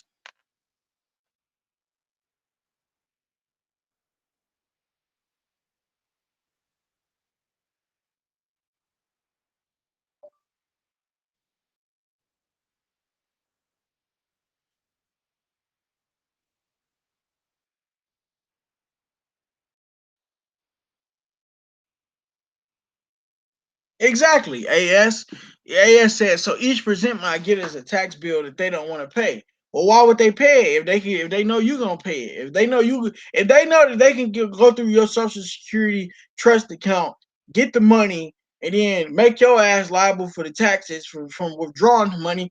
Why would they? Why would they pay it? Why would they pay it if they know you're gonna pay it?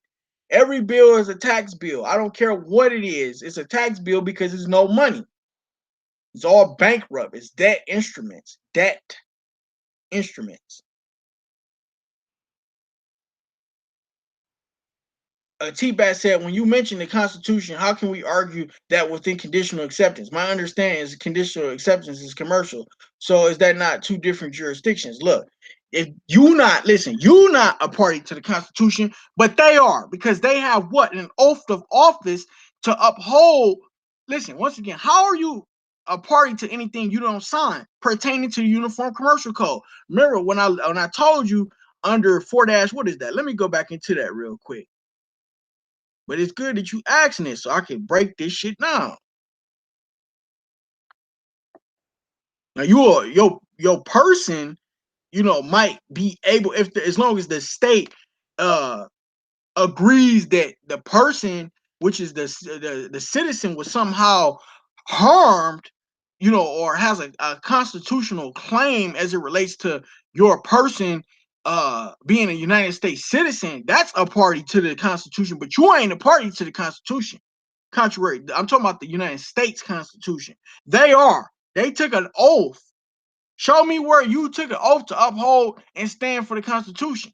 You didn't. 3-402, signature by representative. What do they sign? They sign the oath of office. What do they sign? They sign their bonds. If a person acting or purporting to act, once again, you purport to act as being a representative who signs an instrument by signing either the name of the represented person or the name of the signer. The representative person is bound by the signature. This is bondage. This is why public officials have to be bonded in case they do hurt the public. They have to be bonded by having the oath of office in place in case they want to invade on the private rights of state citizens.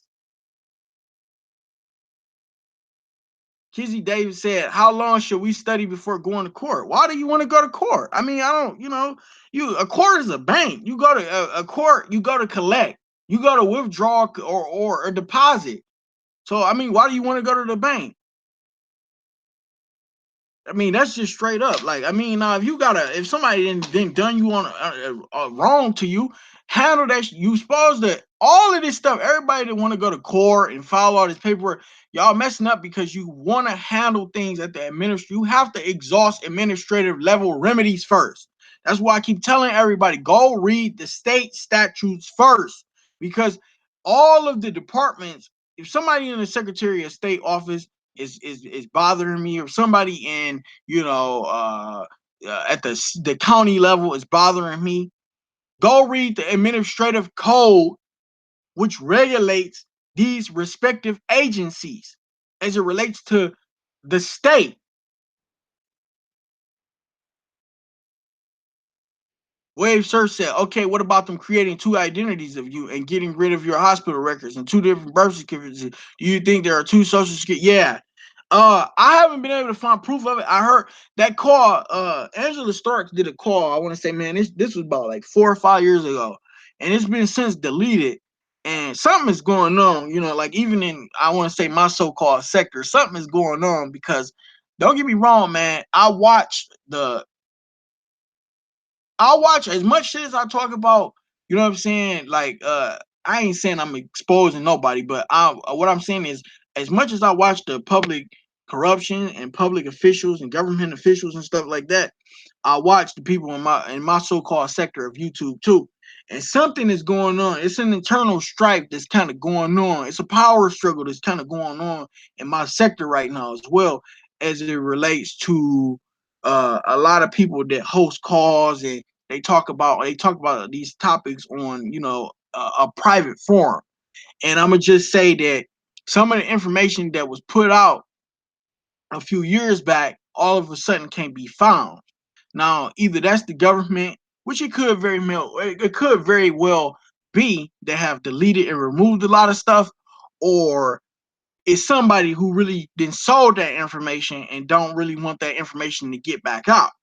So you take your side, or you pick. But it is what it is. Yeah, Anya Williams, stay out of the courts. Yeah, stay out of the courts. Stay out of the courts. Once you learn and once you understand, you don't contract with them. Don't contract with them. How can anybody come after you? 3-402. The signature, you bound by it. Don't contract with them. What are the police threatening y'all with? They said, well, if you don't sign this ticket, I gotta take you. Take me to jail.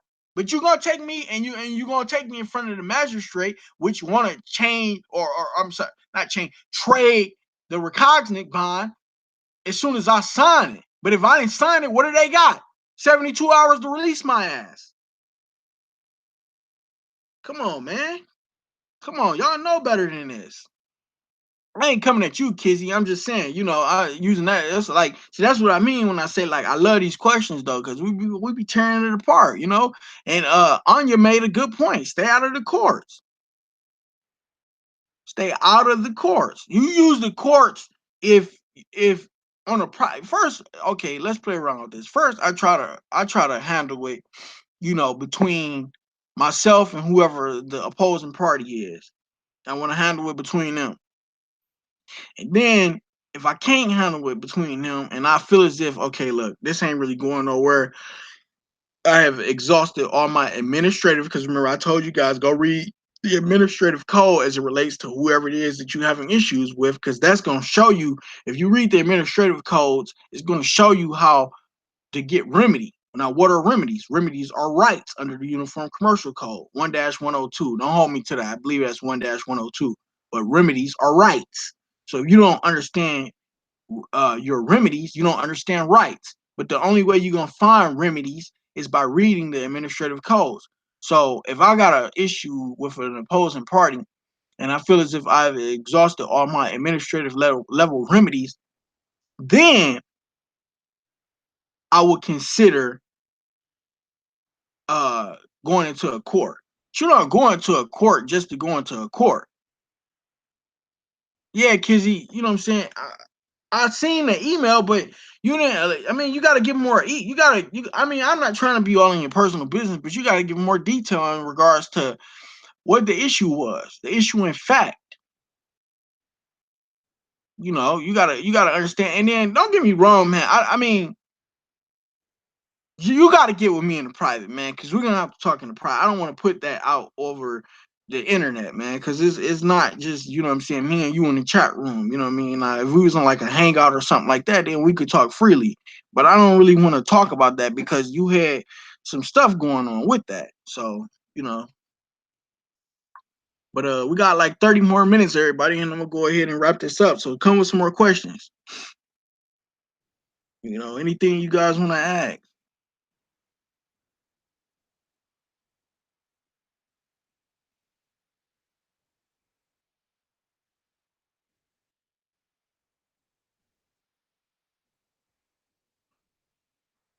T-Bat said, if we are already contracted with a court from the past, it's difficult understanding how to maneuver getting out of the contracts. I'm personally speaking in reference to marriage license term. Yeah, exactly. Divorce decree and child custody order. Exactly. Well, because that's just it. We sign into these adhesion contracts. Now, the fact that you have a liability under the commercial code, because remember, marriage is a registered business. The minute you marry somebody, you agreeing to assume all of that business, i.e., his straw man. You assume all of his straw man's duties, taxable obligations, and issues. As well as presentments. So it goes both ways. Uh, it goes both ways. But there are ways. I can direct you. Okay, look, I will answer your question straight out. As which is always my intent. If you are still in a marriage contract, you can get that marriage annulled through Puerto Rico, and you will get a post office, a PO box in Puerto Rico. And I'm gonna leave it as that. T-Bat, you email me on the private side, and I'll walk you through how to go about doing that. As far as the divorce is concerned, now the child custody and stuff like that, you got to make a tax issue out of it. You have to make a tax issue out of it. Because as I told you, if you go and you look under, what was that? That was 42 United States Code 666, requirements for statutory prescribed procedures to improve effectiveness of child support enforcement. It's all relative because they signed an order, even if it's concerning custody. It's all still relative because that shit is handled under Department of Economic Securities in the respective states. Because remember, it's some form of welfare. Every time you guys access the courts, you guys are considered wards. Nobody never brings that up. Nobody never brings that up. Every time somebody access the courts and you don't have a trust in place, you consider destitute. You consider to be a welfare ward.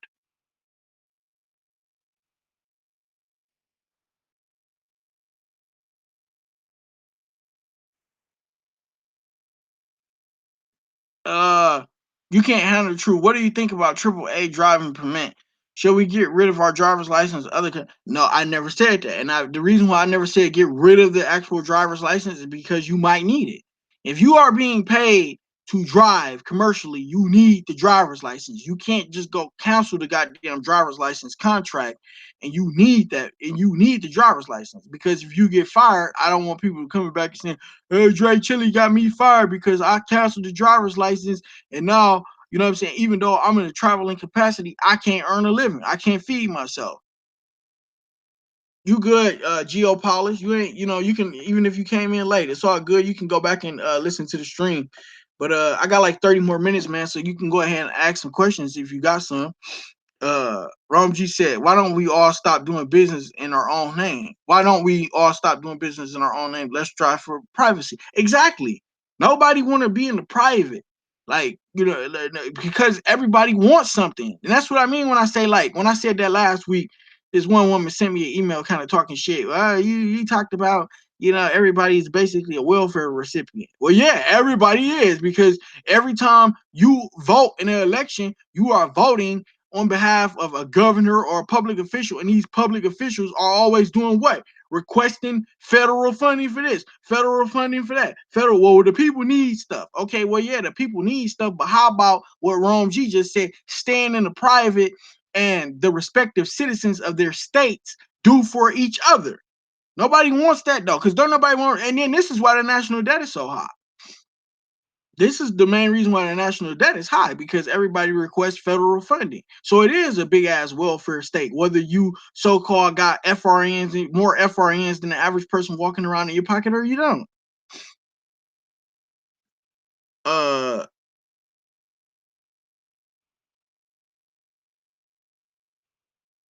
all corporations are wards of the state. Exactly. Every time somebody register anything with the state, it's you considered a ward. You incompetent. You can't handle your own affairs. This is why I was frustrated a little bit earlier, because when when Wave Surf, he was just asking a legitimate, honest question. But when he talked about the DBA and the whole secure party process and all of that, um, nobody never mentions the fact that everything is registered with the state is considered a war. Because remember, the United States is under a Chapter 11 bankruptcy. So the fact that everything is bankrupt, why would you, man, look, come on, man. Yeah. So, yeah, come with it though. Somebody ask me more questions. Keep the questions rolling in. That way I can address them within the last, 25 minutes. Wave Surf said, y'all like the Hawaiians are wards of the state, losing their identity. Man, but that shit been going on for years, man. It's like a lot of people don't even know I guess, quote unquote, authentic Hawaiian looks like. You know what I mean? But let's not even go there. But you just know that they took they shit. Hawaii was a kingdom, not a state. They went down there, or they went over there and took they shit. You know what I mean? Just like they take shit from everywhere. Look what's going on in Cuba. You know what I'm saying? Took that shit. They basically got that now. In 20 years, mark my word, y'all heard it now. In 20 years, what was once a hostile country towards the United States will be a state of the United States. Mark my words. People sell out.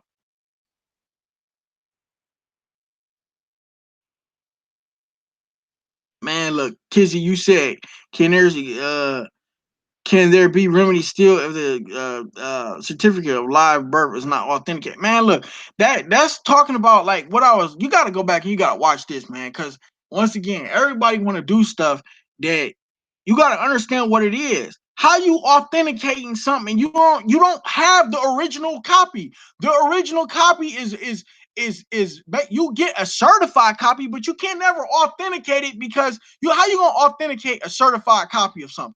That's another thing that everybody is fucking up at. You don't need, they already got it. They holding it at the DTC in trust. The birth certificate I'm referring to. They got the long form. You will never be able to see that because that's what's being traded.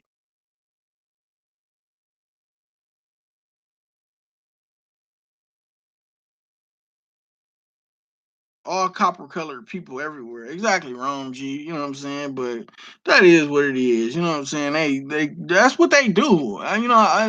Shit. I was talking to my buddy one day and he was like, he said something, and I was like, man, hey, look, all right, without disclosing too much information about what we was talking about, but I told him, I was like, man, that shit been going on literally since Plymouth Rock, man. That's just what they do. They don't know how to leave people alone. It could be people living in peace and harmony, and they just show up and fuck with people. That's what they do. That's what they do. They just show up and they fuck with everybody. They don't want the people. Some people want to be left alone. Like, I don't know if you guys are familiar with they live in the Indian Ocean. It's this island in the middle of the Indian Ocean. It's called North Sentinel Island, and the people are referred to as the Sentinelese people.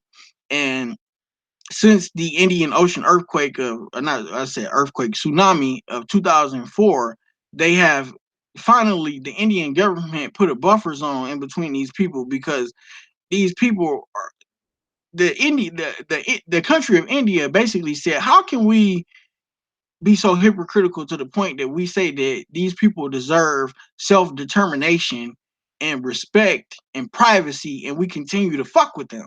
So basically, they got the hint, and they put a buffer zone in the middle of the Indian Ocean, prohibits anybody to enter that zone. And they're a group of hostile people because they want to be left alone. And I did a little bit of research about them. And in the early 90s, uh, one of the people became very ill because they came into contact with the people, the man. I'll just leave it as that. They came into contact with the man and killed off their people, or a few of their people. And if you guys want to look them up, they are called the Sentinelese people, and they live on what's called North Sentinel Island. And they hostile to any visitor because they don't trust the man. You know? Yeah. Oh, you can't handle the truth. You know about that? Yeah, exactly. And they don't get it. I mean, they get it, they don't want nothing to do with these people, and I don't blame them. It's like, some people just want to be left alone. But they've been doing that for years, just going around bothering people that want to be left alone. Ron G said, "Yup, they will never release the certificate of liability because they'll lose their golden goose." Exactly. All of that crazy shit people talk about authenticate. No, the birth certificate is a goddamn bond. So you basically just want to charge it back to the Department of Treasury. That crazy nonsense. You gotta authenticate a birth certificate. Then you gotta do this. Then you gotta do, man. Y'all continue to listen to these fools on the internet if y'all want to, man. I'm telling you, don't hit me up when somebody you already got issues with the state, and I ain't talking about you, Kizzy. I'm just generally speaking. But you already got issues with the state, and when the state sees fit to slap some more charges on that ass, and you don't know how to get out of it outside of taking a plea deal with a public pretender, don't hit me up. That's all I'm gonna say about it. But come with a few more questions, y'all. We got like 20 more minutes.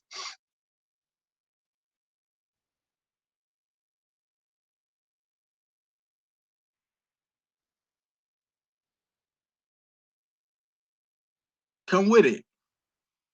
What's up with the people? Like, I mean, what's going on with the people? I mean, tell me what's up with y'all. Like, what are y'all thoughts on all of this? I'm always answering questions with y'all. Why don't y'all answer one of my questions? What are y'all thoughts on all of this? What are y'all thoughts as it relates to the condition of the people? What are you guys' thoughts on a lot of current events and news and stuff like that? I mean, what are you guys' thoughts?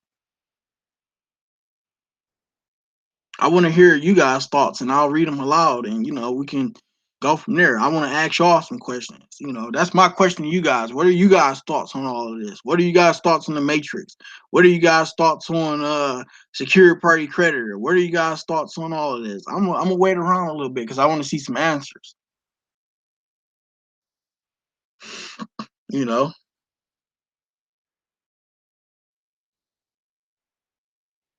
Be Cool said there's a lot of misinformation out there. We have been robbed. Kizzy said we have been robbed, and how do we stand strong together? We must build trust. Geopolitics said before we use UCC codes such as the codes and return mail, do we have to follow UCC one? The UCC one is the only reason why the UCC one is necessary because it forms as a form of notice in your states. The Secretary of Commerce or the Secretary of State is oversees liens. So the UCC one is simply notifying any interested party that there is already a lien established via a contract. Now, what is the contract? The contract is the commercial security agreement, which can be public, or you can disclose that publicly, or you can keep it in the private. But if you choose to keep it in the private, once you have a trust set up, you put that the commercial security agreement in trust as well. You hold that in trust as well. Yeah, Be Cool. I appreciate that. Yeah. You said there's a lot of misinformation. It is a lot of misinformation out there. Well, what are some of the stuff that you've heard? Come on, talk. Clifford Pickett said, "I'm still getting the whole picture." Yeah, we all are. You ain't alone in it. You talking about you? We? You mean we? We all are still getting the whole picture. Anya Williams said, "Oh my God, that's all I've been hearing on YouTube. Authenticate. So, what's your overview of the process to becoming secure and private?" Rome G, you're the secure party credit until you voluntarily assign as a combination party. This is my first time being here. It's all good, Anya. Yeah, I appreciate you for tuning in tonight. Yeah, I mean, Rome G just basically said it correct. They took your goat, Anya. He answered the question for you, but he answered it in a way in which somebody who's been looking at this for a minute will understand. Basically, since 33, they took all of your lawful means to pay for things. You can't pay for a good, you can't pay for a service, you can't pay for a product. So the fact that they took away your lawful ability to pay for something, they had to give you something. And what they gave you was credit. Now they gave you credit through an estate. Now the estate, if you take a look at your driver's license or any letterhead, you will see that your name is in all capital letters. And in giving you an estate, it has an exemption account, which is called the Social Security Trust exemption. And it is to be used to pay for public debt, that things that you have acquired that are publicly issued debt obligation, for the people that like to, talk about 1099 OID. So they gave you the ability to access this account. Well, let me not say they gave you the ability to access the account only to discharge public debt and obligations as it relates to that estate's tax bills. Uh okay, let me go back up though. So that's just a quick little synopsis. Uh you can't handle the truth, said Dre. The rabbit hole is deep. I've been doing my family's genealogy. A lot of people don't realize we are aboriginals of America. This matrix would not apply to us if we get into our true, I think she's about to say true identity or something, like true status. Let me scroll. Be Cool 77 said, I recently found out that a common law trust is the only way to be protected. Exactly. I went over that. Be Cool 77. I covered that in the last video. T-Bat said, it's apparent to me that we are all seriously been duped, used as collateral for the national debt without our knowledge. It is sad because most have no idea what's going on. Hey, I'm gonna tell you how. What Dre like to do for shits and giggles in his spare time, right? I'll go to all of these conservative, right wing as well as left wing, all this old bullshit. I'll go to like these little channels, right? And they'll have a topic, and then I like to read the comments because I'll see how retarded. Let me not say that. I would like to see how brainwashed a lot of the people have been. They be saying stupid shit like uh such and such is raising the national debt. And it's funny because it's like, well, why not find out who the hell do we owe the money to, and where is the debt coming from? Well, the debt is coming from this left party, or it's coming from this right wing party. Man, that shit be so comical. I love doing that because I be looking at it, I be like, oh my god, I am so thankful for just being able to have the ability to be able to think for myself and not just go off of what I seen on television or some political pundit is saying. Uh, so Be Cool said, I recently found out that common law trust is the only way to be protected. Geopolitics said, does anyone start a midweek study group? Email me at mrgp71@gmail.com. Well, what I'm saying, that's cool. We can, like I said, we can all come together and form it. Hell, I'll email you. We can start a midweek study group if you guys want to. AS said some say birth certificate is land title or something like that. And I say to some who say that they crazy as fuck.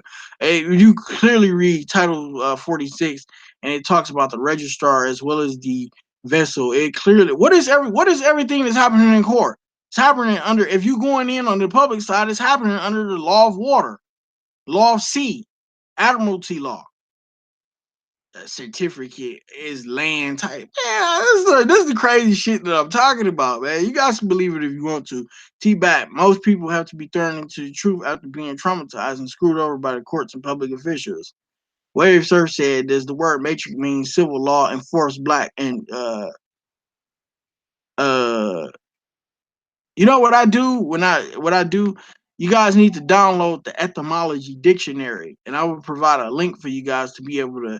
This is how I translate words. So I use the etymology dictionary to obtain the origin of a word, whether it's Latin or not, or Pig Latin, and then I'll translate that by using my Black's Law Dictionary, and then I'll find a correlation as it relates to whatever it is that I'm researching. Wave Surf said, did the Oracle and Matrix make Neo an offer? He starts to dishonor to honor by accepting a seat next to her. Minnesota Rule 220, assume name filing.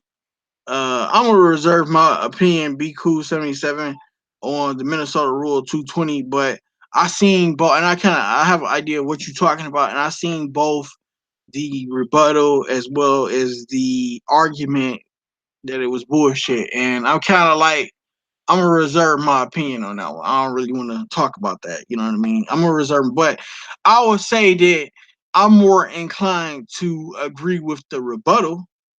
However, it is some things in the rebuttal that mm, maybe not. Maybe not. So, you know,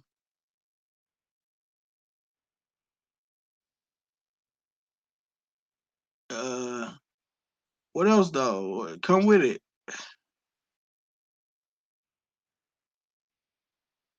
It said, birth certificate is paid on a death account bond. Social Security is the account that holds the credit. Exactly. Exactly. But what everybody was messing up at, because you got all these weirdos and all these creatures, this shit is like this YouTube shit. I can't front it is like Michael Jackson's fucking Thriller. The creatures are crawling through the night and shit. These creatures be crawling on YouTube, and you can pay your bills by using your social security. And then when everybody got hit with the reversals, and you had to pay all of that money back. And then when certain people had a federal indictment handed down against them and things of that nature, it's just, man, esoteric questions. I mean, you can go ahead, you can ask a few. I don't.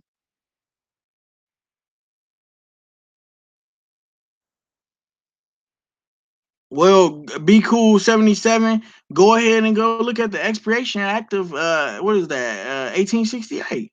It tells you right there that but they making a presumption. You gotta rebut their presumption. You ain't even gotta, you know what I'm saying? You ain't even gotta do the UCC one and secure the status and all of that. Cause like I said, if once you truly understand what's going on, all of the paperwork and all, if as long as you understand tax law and understand that everything is a tax bill, and you can do it just by obtaining trusteeship by a point. You can even listen. I'm about to say this right now.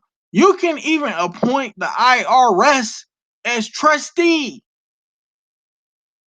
to the estate.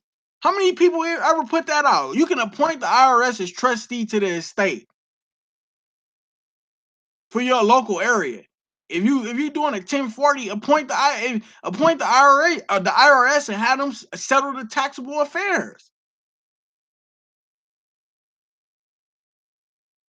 Right, Geopolis. He said, like this is knowledge from the Jesuits and Freemasons. I've been accused and shit like that. A few people have accused me of, being associated and stuff like that. Do I know people that are in the inner circle, inside of the inner circles? Yes, but there's a lot of that shit that's taking place with groups of few men. Yes, is it all bad? No, and I'm gonna tell you the reason why it's not all bad. It's not all bad because, as I said last week, you don't want to put out the wrong information, because the wrong information can be used for evil. So on one side of the coin, I do understand why they are hiding a lot of things. But I don't while I disagree with the lack of full disclosure, I understand why there are limitations on that disclosure, because everything that glitters ain't gold, and it's a lot of people that are sharp enough to understand, to interpret what I'm saying, that have how could I say it, a fucked up vibe about themselves, and would involve themselves in all types of criminality and stuff like that, and will use a lot of this information for their benefit with no intent to ever make the people that they have harmed whole. uh Geopolitics said statutes are not law. That was a Supreme Court ruling on that. The people are manipulated into giving up their rights, is what the court state. Exactly. They are uh bonds. I had said that earlier, Gio. You had missed that. I basically said whenever when we all sitting around, we chopping it up, when we talking, we shooting the shit. We say, "Damn, man, such and such got 18 counts of this, or he was charged with that," you know. And we never stopped to think when they said, "Well, he was charged with something." So if he was charged, where the hell is the bill? That's what they're doing with statutory offenses. They're billing you. They're billing the estate. They're not billing you. They billing the name of the estate. And they holding you because if you sign on behalf of that name, they holding you as a surety. Be Cool said, I've heard that before without full disclosure, indeed. Yeah. But then again, I can make the argument for them. They everybody wanna complain about lack of disclosure, lack of disclosure. Don't nobody read shit no way. All you gotta do, I'll guarantee you, look, this prime example, this the homework, and I want everybody to tell me next week, right? I'll give everybody homework, right? Or leave it in the comment section on this video so I can go back and read it. Proof is in the pudding. Whenever you guys go to any not a convenience store, whenever you guys go to a grocery store, or if you guys go to a Target or Walmart, Walgreens, anything like that that has multiple aisles, pay attention to how many people are looking around trying to find something as opposed to just putting their head up and looking to see on the numbering on the aisles where what they are looking for will be located at. And I guarantee that'll tell you that people don't read nothing nowadays. Be Cool 77 said, 1977 said, I read everything now though. Exactly, as you're supposed to. Everything. And you always read the fine print too. Anya Williams said, right. I see that all the time, right? Now it's cool, like if it's something that's not that they haven't, put in a store and gave you like a full description of what might be located in that aisle. But look how many people, next time you guys go to the grocery store or a department store, anything, look how many people just be looking around, right? And it's crazy, right? Because when anytime I'm in the grocery store and I'm looking up, people looking at me like, what the hell is he looking at? I'm looking up to read, where I'm supposed to go inside the actual grocery store. And people, they look at me like, this motherfucker look crazy. Why is he looking up? And that to me is just a weird, experience within itself. Cause I'm looking at them like they looking at me and I'm like, it's just awkward, yo. Awkward. But tell me, I want everybody to do that. Next time you guys go to the grocery store, look around as you shopping and how many people are trying to figure out like, damn, where is that at? Where is that at? Instead of just looking up at the signs. All right, everybody. Wave Surf said, I try to stay out there. Tax vessel, of course. Dry dock on our islands. Always dark black cloud over it. It's like the scary movie. Exactly. And then you got to remember, that's why I pointed out that video. It was another lady, I can't think of her name right now, but she left a comment on the previous video and she asked me to upload a link, and I did for the video where I showed you guys last week, and I wanted everybody to watch that because I wanted everybody to understand what the dude had did in that video and how he stayed on the land all while putting the vessel at sea. But as soon as he put the vessel at sea, the judge had abandoned the ship anyway. And he basically closed down the case and dismissed the case with prejudice. So they couldn't even come back and follow up. And that was one of the coldest videos. And I think it only got like maybe 20, 30 some thousand views on it. But that video should have over 50 million views. That video, they should be snatching it down. Same thing that I did a video on the Wayne Stutton letter for everybody that's having driver's license and driving trafficking tickets and stuff like that. And when you realize you ain't trafficking in nothing, that video, to me, I think that's my favorite video that I've done so far. And that only got like maybe 500 views. I mean, don't get me wrong. I'm thankful for the views and everything like that. But you had a public official that basically did put his life on the line for the people and gave a truth to the people, and the people was not even interested in it. But we all gotta, it's a collective and it's a shared interest. So it is what it is. But yeah. So look, everybody, it was fun this week. And I want everybody to go back and listen to the top of the video, because if you guys came in late or if you guys missed what I was talking about as it relates to the Uniform Commercial Code, in particular, Article 3, I covered a couple of the talking points and what I felt was the important uh, code sections as it relates to Article 3 and negotiable instruments, presentments, dishonor, a holder in due course, and signature. Uh, so you guys can go back and you guys can look at that, and you guys can, leave your thoughts and your opinions and your comments on this video. I'm gonna drop my email in the chat before I get off. But I want to thank everybody for tuning in tonight, and we're going to continue to do this. What do you guys want to talk about next week? Let me know what you guys want to talk about next week, and put it in the chat room right now. That way, I can go ahead and send out the reminder. And we're gonna do this, every Friday, 6 to 8 Mountain Time. And if you guys haven't subscribed to the channel, I'd appreciate it if you guys do subscribe to the channel, as well as hit the notification bell at the bottom right hand side of the video screen, and you guys will be able to see whenever I go live. But it'll be live every Friday from 6 p.m. to 8 p.m. Mountain Time. And you guys bring a lot of stuff to the forefront, and you guys help me with a lot of stuff as well. So I want to thank everybody once again, and we can go from there. Okay, Timothy, I see it. I'll go ahead and forward that to me again.